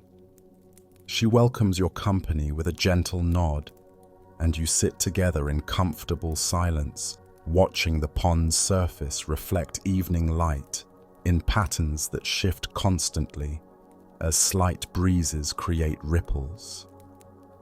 "They know I'll be here tomorrow if I can manage it," she says eventually, speaking more to the pond than to you directly. "And if I can't come for some reason, they'll find food elsewhere or do whatever ducks do when people aren't feeding them. That's how life works best when you don't try to control everything or make it all about your own needs." Her simple wisdom echoes monastery teachings, translated into the language of everyday experience accessible to anyone, regardless of spiritual background or philosophical sophistication. This is perhaps how letting go naturally manifests when integrated into ordinary life, not through dramatic renunciation or exotic practices, but through countless small acts of releasing grip, softening demand, trusting life to unfold according to its own intelligence rather than personal preferences. As months pass following your monastery experience, you notice subtle but significant changes in how you approach various life situations that once created considerable stress or dissatisfaction. Relationships feel less burdensome when not filtered through constant expectations about how others should behave to meet your needs or validate your wisdom through compliance with your suggestions. Work becomes more creative and less stressful when not constrained by desperate attachment to specific outcomes that may or may not align with conditions beyond your influence. Projects flow more naturally when approached with commitment to quality and appropriate effort, while holding results lightly rather than gripping them with white-knuckled determination that often interferes with natural effectiveness. Even difficulties seem more manageable when met with curiosity about what they might teach, rather than immediate resistance to their existence or demands that they resolve quickly according to preferred timelines. This doesn't mean becoming passive in the face of problems that require action, but rather approaching challenges with the flexibility that comes from releasing attachment to having solutions emerge exactly as initially imagined. The wooden bead from the monastery rests on your shelf, no longer needed as conscious reminder, because letting go has become more natural than clinging in many areas of daily experience. You still have preferences and make plans and care deeply about outcomes that affect yourself and others, but these natural human activities now occur within a larger context of acceptance, rather than desperate need to control circumstances beyond your actual influence. One evening, while preparing dinner, you notice how completely absorbed you've become in the simple activity of chopping vegetables, the rhythmic motion of the knife finding its own natural pace, the fresh scents released by cutting through plant tissues, the satisfying transformation of whole ingredients into components that will combine into nourishment. This ordinary task has become meditative without effort or special spiritual techniques.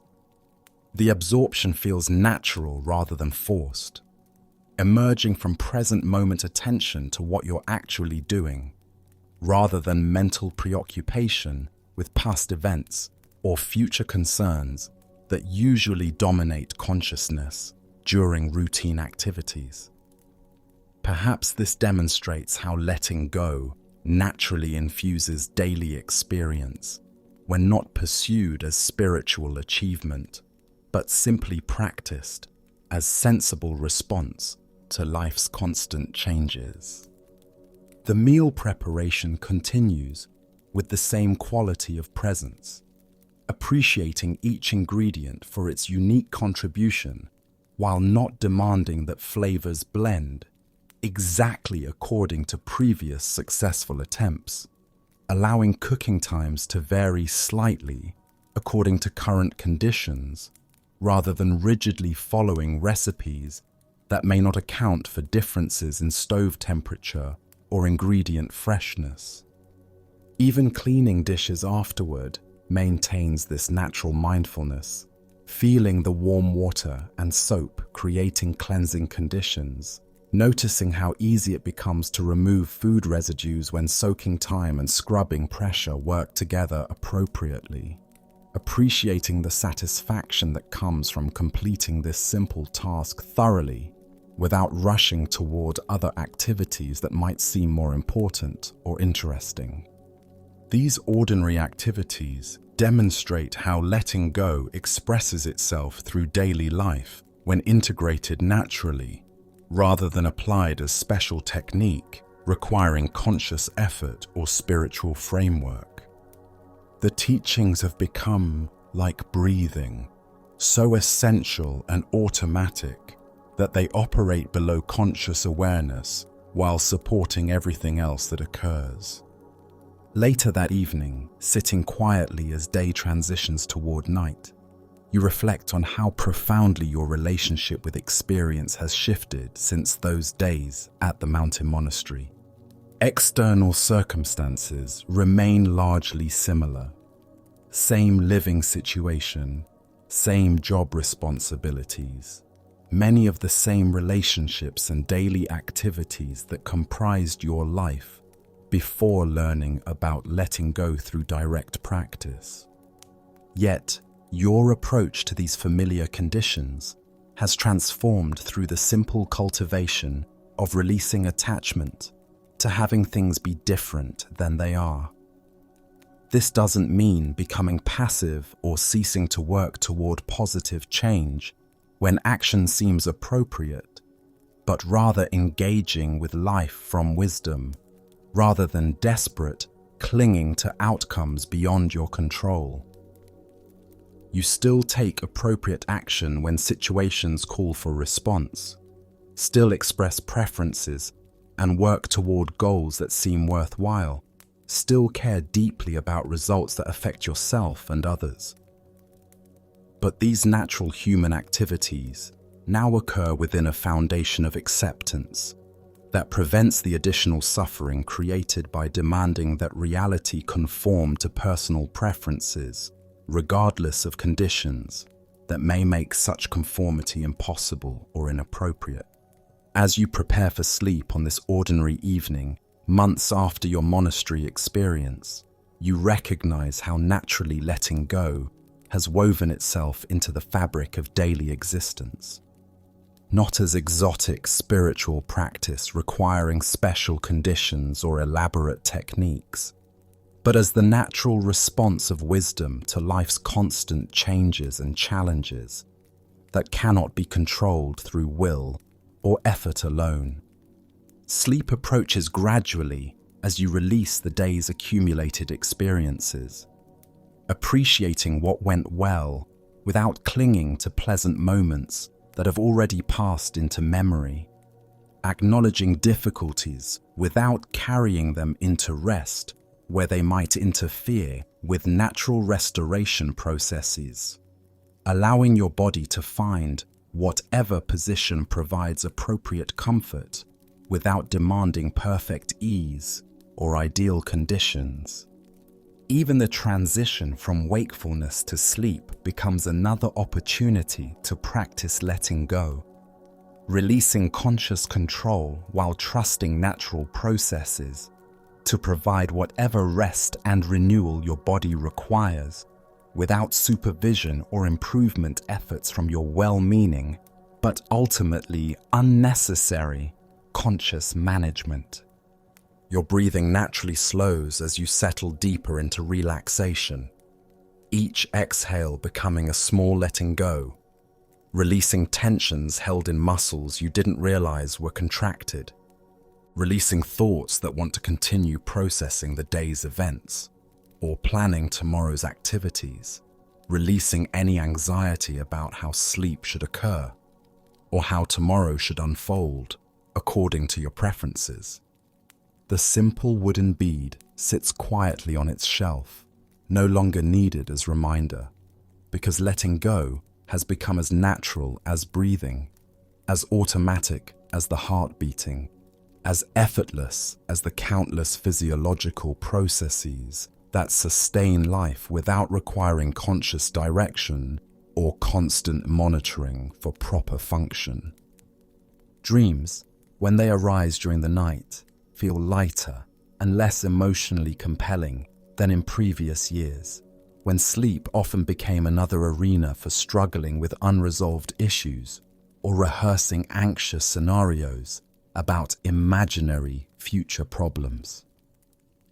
The day's practice of not clinging to experiences extends naturally into sleep states, allowing dream narratives to flow without demanding they make sense or provide specific insights about waking concerns.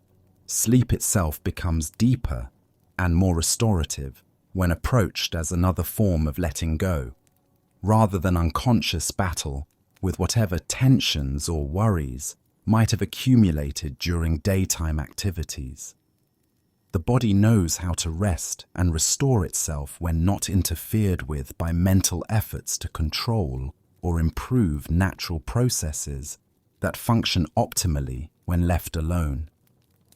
And if you find yourself awakening during the night, as occasionally happens with changing seasons or minor physical discomforts, you can practice letting go even then, releasing attachment to uninterrupted sleep, appreciating whatever rest you've already received without demanding more, allowing your body to find whatever position feels most comfortable without forcing perfect ease.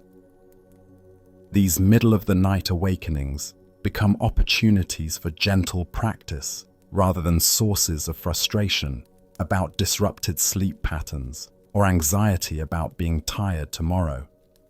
You can lie quietly appreciating the silence and darkness, perhaps noticing stars visible through your window or listening to subtle night sounds that usually pass unnoticed during busy daytime hours.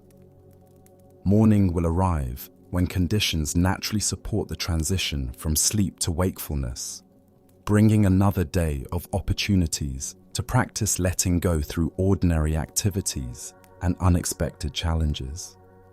But for now, in this peaceful time of settling toward rest, you can simply be held by the natural wisdom that has sustained you through every night of sleep you've ever experienced. The teachings continue working within you, even as conscious awareness settles towards sleep, integrating at levels deeper than thought or intention.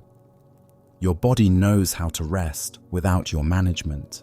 Your breath continues its natural rhythm without conscious control.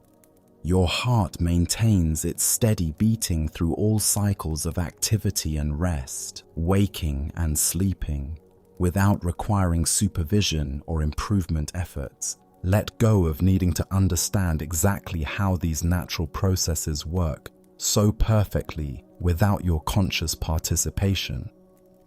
Let go of monitoring your progress towards sleep or evaluating how well you're practicing. Letting go.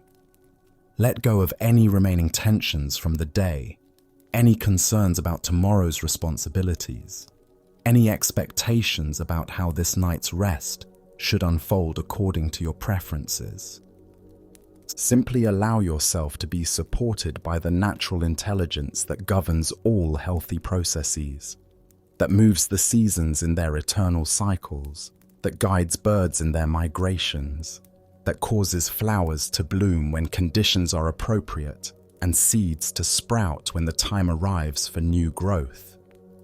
Everything arises and passes according to conditions that arrange themselves through wisdom, far more complex and reliable than any individual understanding could encompass or direct. Even this moment of settling towards sleep emerges from specific causes, physical tiredness accumulated through the day's activities, mental relaxation supported by letting go practice, appropriate environment that supports rest, the natural rhythm that calls all living beings toward the restoration that sleep provides. You need not create these conditions or improve upon their natural functioning. They unfold according to their own perfect timing, supporting your rest through ancient biological wisdom that requires no conscious supervision or enhancement efforts. Trust this process that has carried you safely through every night of your life, that will continue operating reliably, regardless of whether you understand or attempt to control its mechanisms.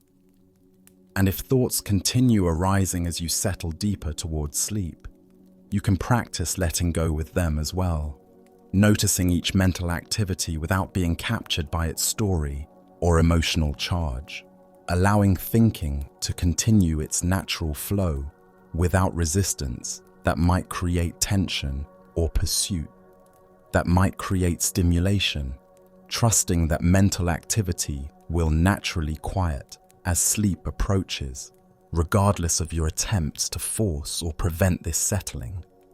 Let go of doing anything about anything that might be occurring in your experience. Let go of fixing, improving, or perfecting any aspect of this moment of transition toward rest. Let go of analyzing how successfully you're letting go, or whether you're applying the teachings correctly according to some imagined standard of spiritual performance. Simply rest in the natural contentment that emerges when you stop demanding that experience be different than it is, when you release the enormous effort required to control what functions best when allowed to unfold according to its own intelligence and timing. Your body settles more deeply into whatever position provides appropriate support, without forcing ideal comfort or demanding perfect ease. Your breathing continues its natural rhythm, sometimes deeper, sometimes more shallow, always perfectly suited to current conditions without requiring guidance or improvement from conscious intention. The sounds around you, whether profound silence or subtle night noises, simply exist as they are without needing your evaluation, adjustment, or preference about what the auditory environment should provide for optimal sleep conditions. Everything belongs exactly as it is in this moment of natural transition toward rest. The monastery teachings have become part of you now, not as foreign concepts requiring effort to remember or apply, but as natural wisdom expressing itself through how you meet each experience with less resistance and more acceptance. Letting go happens as naturally as releasing each breath to make space for the next inhalation, as effortlessly as allowing each day to complete itself so the next can begin fresh. And so you rest now, cradled by this understanding, supported by the natural processes that have sustained life through millions of years of evolution, held by the same intelligence that moves rivers toward oceans, that guides planetary rotation around distant stars, that coordinates the countless biological functions occurring in your body without requiring conscious management or concern. Let go into this vast holding, this perfect support that asks nothing of you, but provides everything necessary for rest and renewal. Let go into the deep peace that comes when you finally release the exhausting effort of trying to control what cannot be controlled, manage what functions perfectly without management, improve what is already complete and whole exactly as it is. Sleep comes now, natural and inevitable as sunrise following darkness, as gentle and unhurried as mountain mist settling into protected valleys, where it will rest until morning warmth calls it back towards sky. You need do nothing but allow this transition. Need grasp nothing but can release everything. Need control nothing but can trust the wisdom that has carried you safely through every night of rest you've ever experienced. Let go of everything now. Let go completely and finally. Rest in the natural peace that is always available when you stop demanding that this moment be anything other than exactly what it is. The teachings live in you now, not as memories requiring maintenance, but as present reality, expressing themselves through each breath, each heartbeat, each moment of releasing into the vast, gentle intelligence that surrounds and sustains all existence. Everything unfolds according to conditions that arrange themselves through wisdom more ancient and reliable than any individual understanding. Even this sleep arises naturally when all supporting factors align. Tired body seeking restoration, peaceful mind released from the day's concerns, safe environment that supports rest, appropriate timing that follows natural rhythms of activity and recovery. You need not create these conditions or manage their unfolding. They coordinate themselves according to the same intelligence that governs all natural processes, requiring only your willingness to let go and allow what wants to happen to occur in its own perfect timing, without interference from well-meaning but unnecessary conscious direction. And so you let go now completely and trustingly into the deep rest that comes when all effort ceases, when all control is released, when all clinging dissolves into the natural flow of life, expressing itself through cycles of consciousness and unconsciousness, activity and rest, holding and releasing that have sustained you since birth and will carry you gently through this night into whatever tomorrow may bring. Let go of everything. Rest in the vast peace of nothing needing to be different than it is. Trust the perfect intelligence that requires no management from you to provide exactly what serves your highest well-being in each moment, including this moment of transition into deep, restorative, peaceful sleep that comes naturally when all resistance ends and complete letting go allows rest to arrive in its own time and way. Now, let us explore some ancient Buddhist stories about letting go. This teaching comes to us through the ancient wisdom of those who observed both human nature and the natural world with equal clarity. In the tropical forests of Southeast Asia, where coconut palms sway in the ocean breeze and monkeys chatter among the emerald canopy, local hunters developed an ingenious method for capturing these agile creatures. The technique required no violence, no speed, and no superior strength. Instead, it relied upon understanding a fundamental aspect of the monkey's nature that would become its undoing. The hunters would select a coconut and carefully hollow out its interior through a small opening, leaving just enough space for their trap. Into this hollow chamber, they would place a handful of sweet rice, its aroma irresistible to any hungry monkey. The opening was crafted with precise dimensions, large enough for a monkey's open hand to reach inside, but too small for a clenched fist to withdraw. When a curious monkey discovered this strange coconut attached to a tree, it would investigate by reaching inside for the rice. The moment its fingers closed around the grains, it became trapped, not by any external force, but by its own unwillingness to release what it had grasped. The monkey could have freed itself instantly simply by opening its hand and letting go of the rice. But this solution seemed impossible from within its limited perspective. The hunters would find these monkeys sitting by their traps, sometimes for hours, pulling frantically at their trapped hands while refusing to release the very thing that held them captive. The rice that had promised nourishment became the source of their captivity. Their natural intelligence, so evident in other situations, seemed to abandon them when faced with the simple choice between holding on and letting go.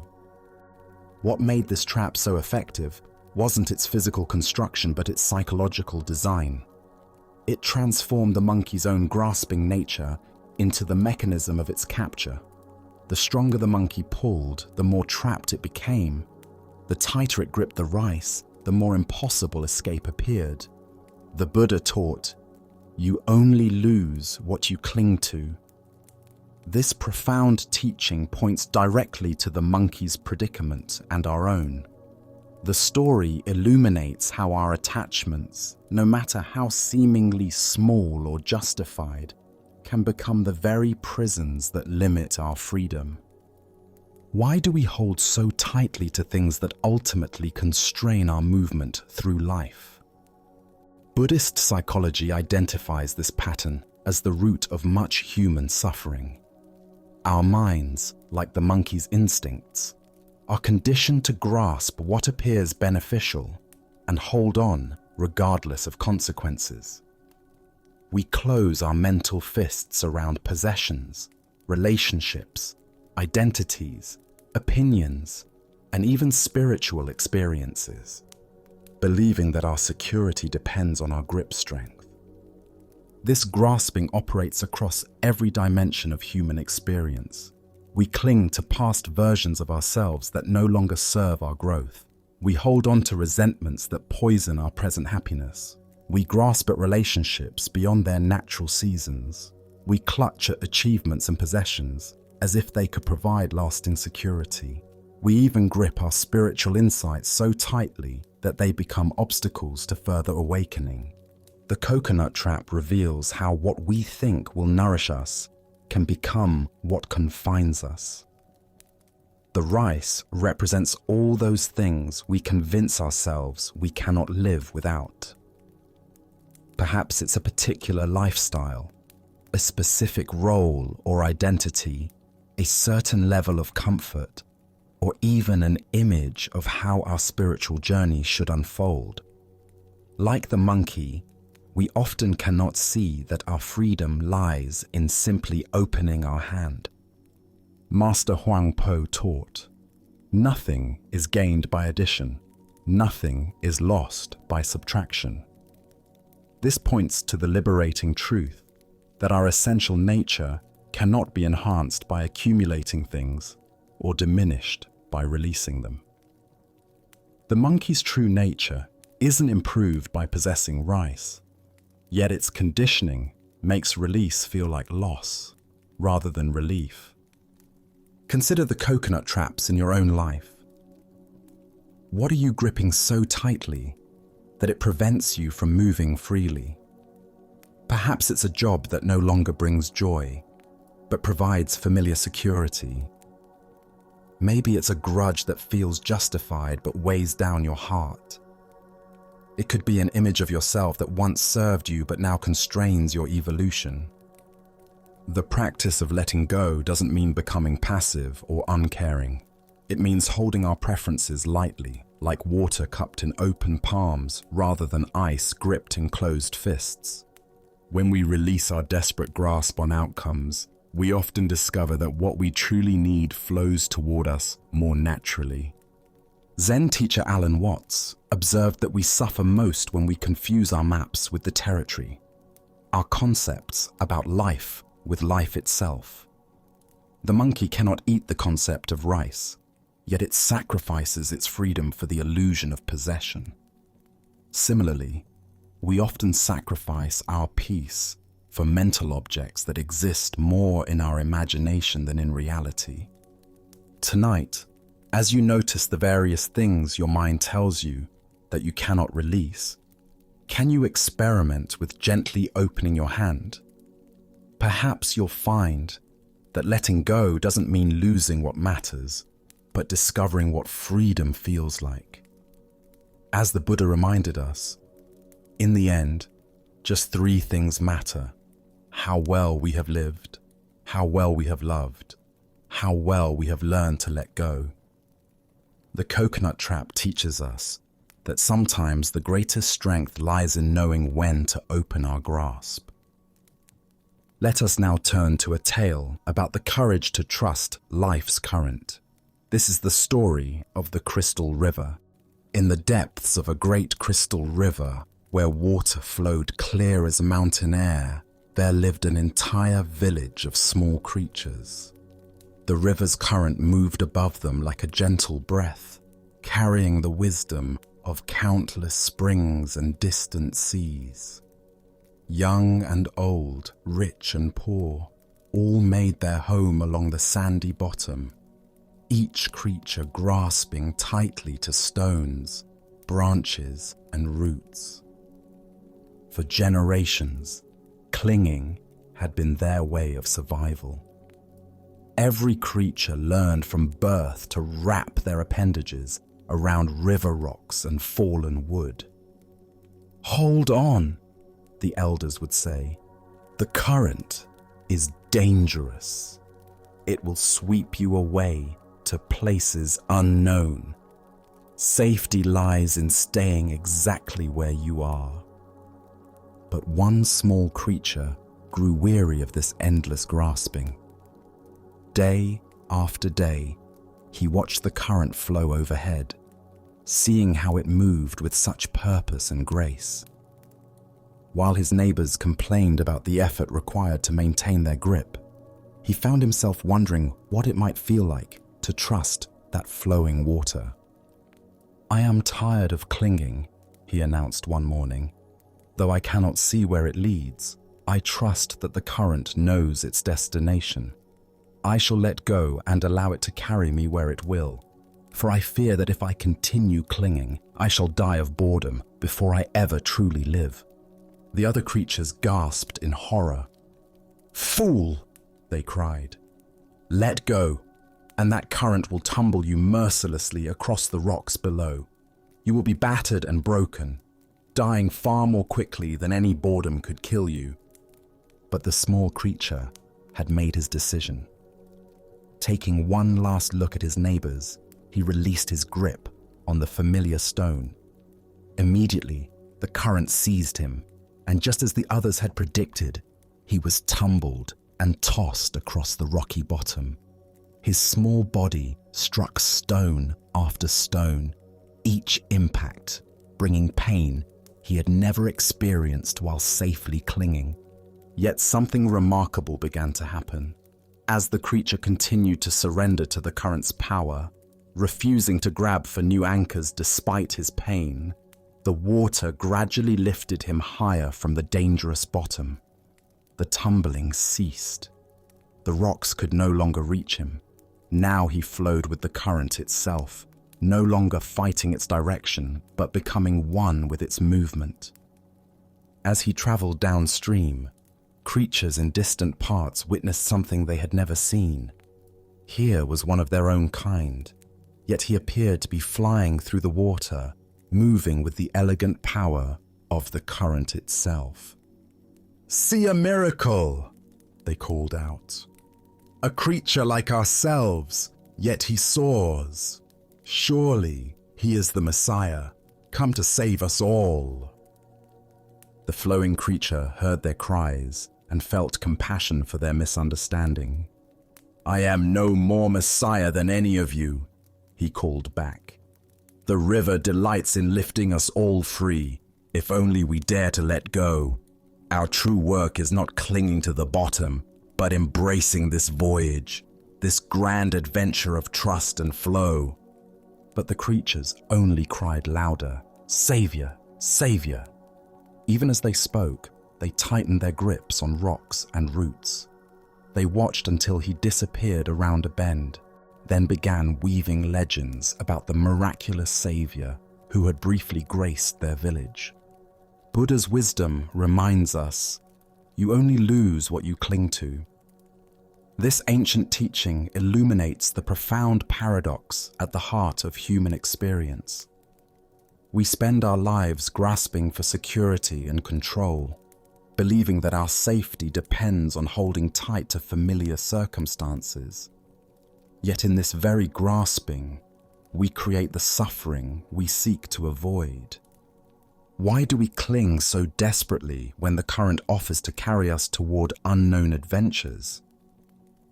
Zen Buddhism reveals that from early childhood, we learn the known is safe and the unknown dangerous.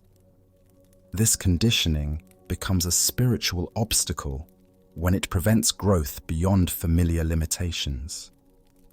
We also suffer from the illusion of control, believing that by grasping circumstances, relationships, and identities, we can stop the natural flow of change. This creates enormous tension because it puts us in opposition to reality itself. Life is constant movement, and when we resist this truth, we exhaust ourselves fighting currents far more powerful than our individual will. Consider the areas of your life where you find yourself clinging. Perhaps it's a relationship that has outgrown its original form, a career that no longer brings joy, or an image of yourself that now constrains your growth. The current of change will flow whether we resist it or not. Our choice is whether to exhaust ourselves in futile opposition or discover the grace available in conscious surrender. The Buddha said, "Nothing is permanent except change. Water doesn't fight the mountainside. It finds the natural pathway down." When we learn to move with life's current rather than against it, we discover effortless effectiveness that rigid resistance can never achieve. Tonight, as you rest in this moment's stillness, what might you be ready to release? Perhaps it's a worry about tomorrow's challenges, a resentment from yesterday's disappointments, or a way of defining yourself that has grown too small. Can you feel into the current of this moment's aliveness and trust its direction? As the Buddha taught, let go of what has passed. Let go of what may come. Let go of what is happening now. Relax right now and rest. In this trust, we discover that the current we feared would destroy us is actually the very force that can carry us home to our true nature. Let us keep going on our journey. The following story reveals the difference between helping and holding on. This is the lesson of the two monks and the woman at the river. Two monks were traveling together along a mountain path, making their way to a distant monastery where they planned to continue their studies. Both were dedicated practitioners who had taken strict vows as part of their spiritual training, including a vow to avoid all physical contact with women. This wasn't born from disrespect, but from their understanding that such discipline helped maintain focus on their spiritual development.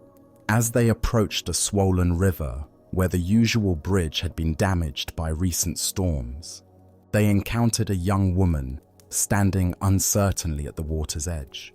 The current was strong and treacherous, filled with debris from the mountain runoff, and she was clearly afraid to attempt crossing alone. "Please, honored monks," she called to them, "could one of you help me cross this dangerous water? I'm not strong enough to make it safely on my own." One of the monks immediately tensed, his mind racing through their monastic rules and the potential complications of this situation. Physical contact with women was explicitly forbidden, and he began formulating explanations for why they couldn't help.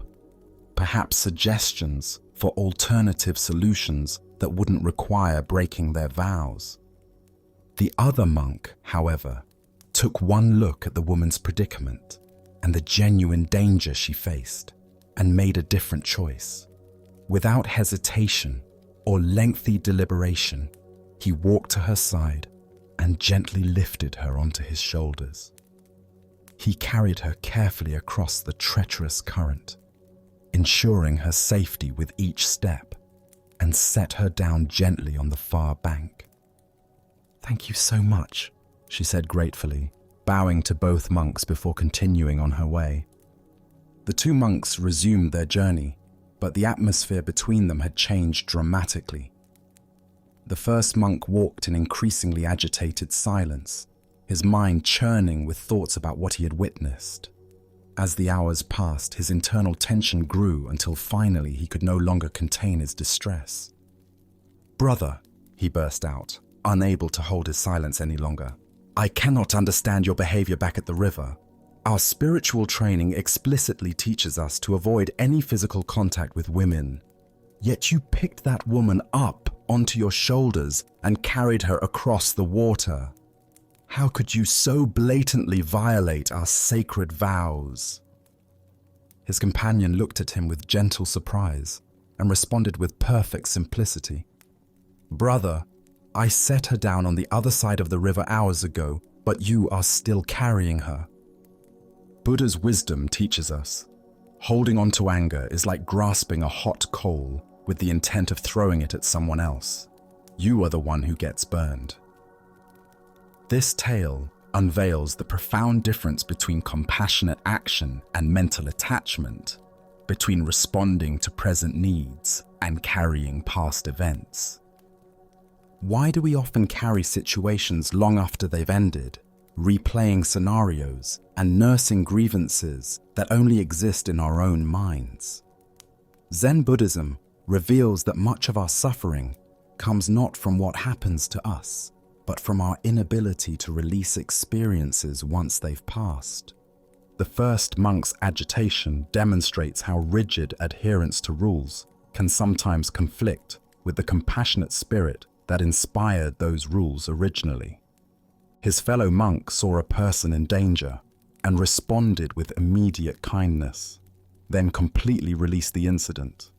But the first monk carried the event for hours, letting it grow heavier with each step. Consider your own tendency to replay past conversations, nurse old grievances, or mentally rehearse scenarios that have already ended. How much of your mental energy goes toward carrying situations that exist now only in memory? The woman crossed the river in minutes, but the monk carried her for hours through his own thoughts. This teaching applies to far more than dramatic violations of rules.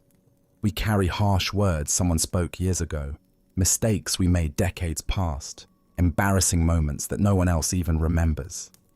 Meanwhile, the present moment, rich with possibility and actual experience, goes unnoticed because we're too busy carrying ghosts from the past.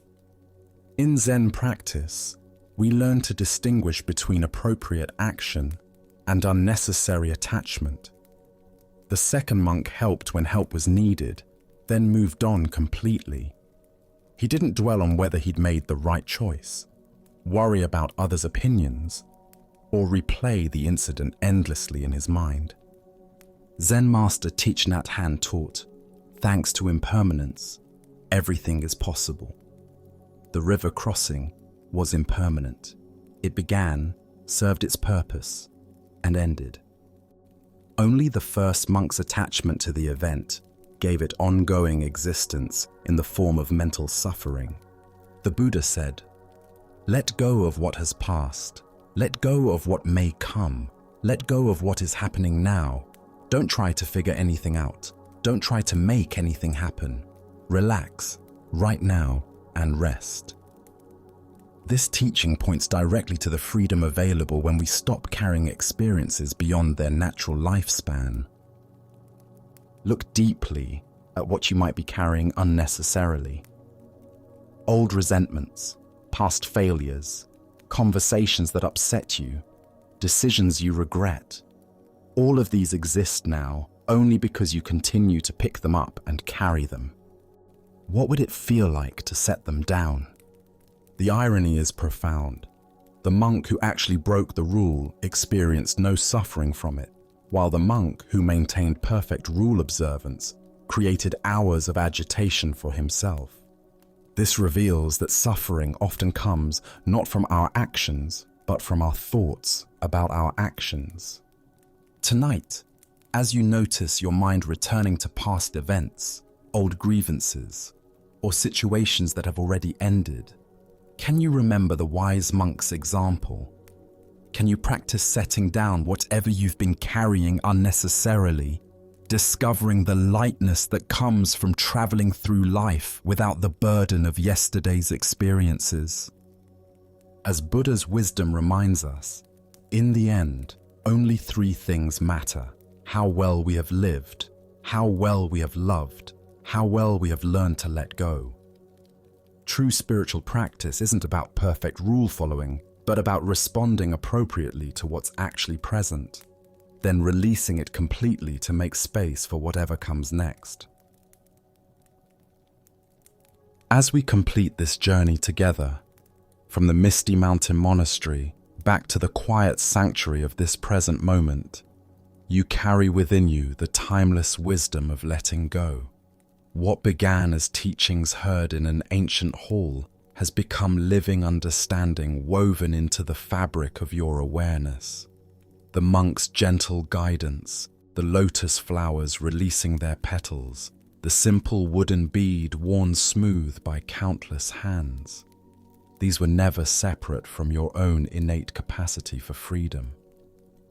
You've discovered that letting go isn't about becoming empty or indifferent, but about becoming spacious enough to hold all of life's experiences with grace. Like water flowing around stones, you can now move through challenges without the resistance that creates unnecessary suffering. The breath that naturally releases to make space for the next inhalation, the seasons that surrender one form to birth another, the sunset that lets go into darkness so dawn can emerge. You are part of this same intelligent rhythm. In your daily life, when old patterns of clinging arise, remember the monastery's teaching.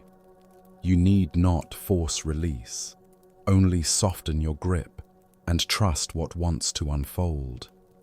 Each moment offers fresh opportunity to practice this ancient art.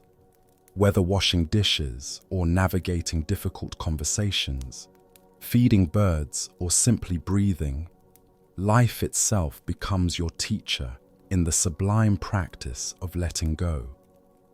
Rest now in this understanding that has become as natural as your own heartbeat. Let go of the day's accumulated tensions, tomorrow's imagined burdens, and any need to carry what serves no purpose.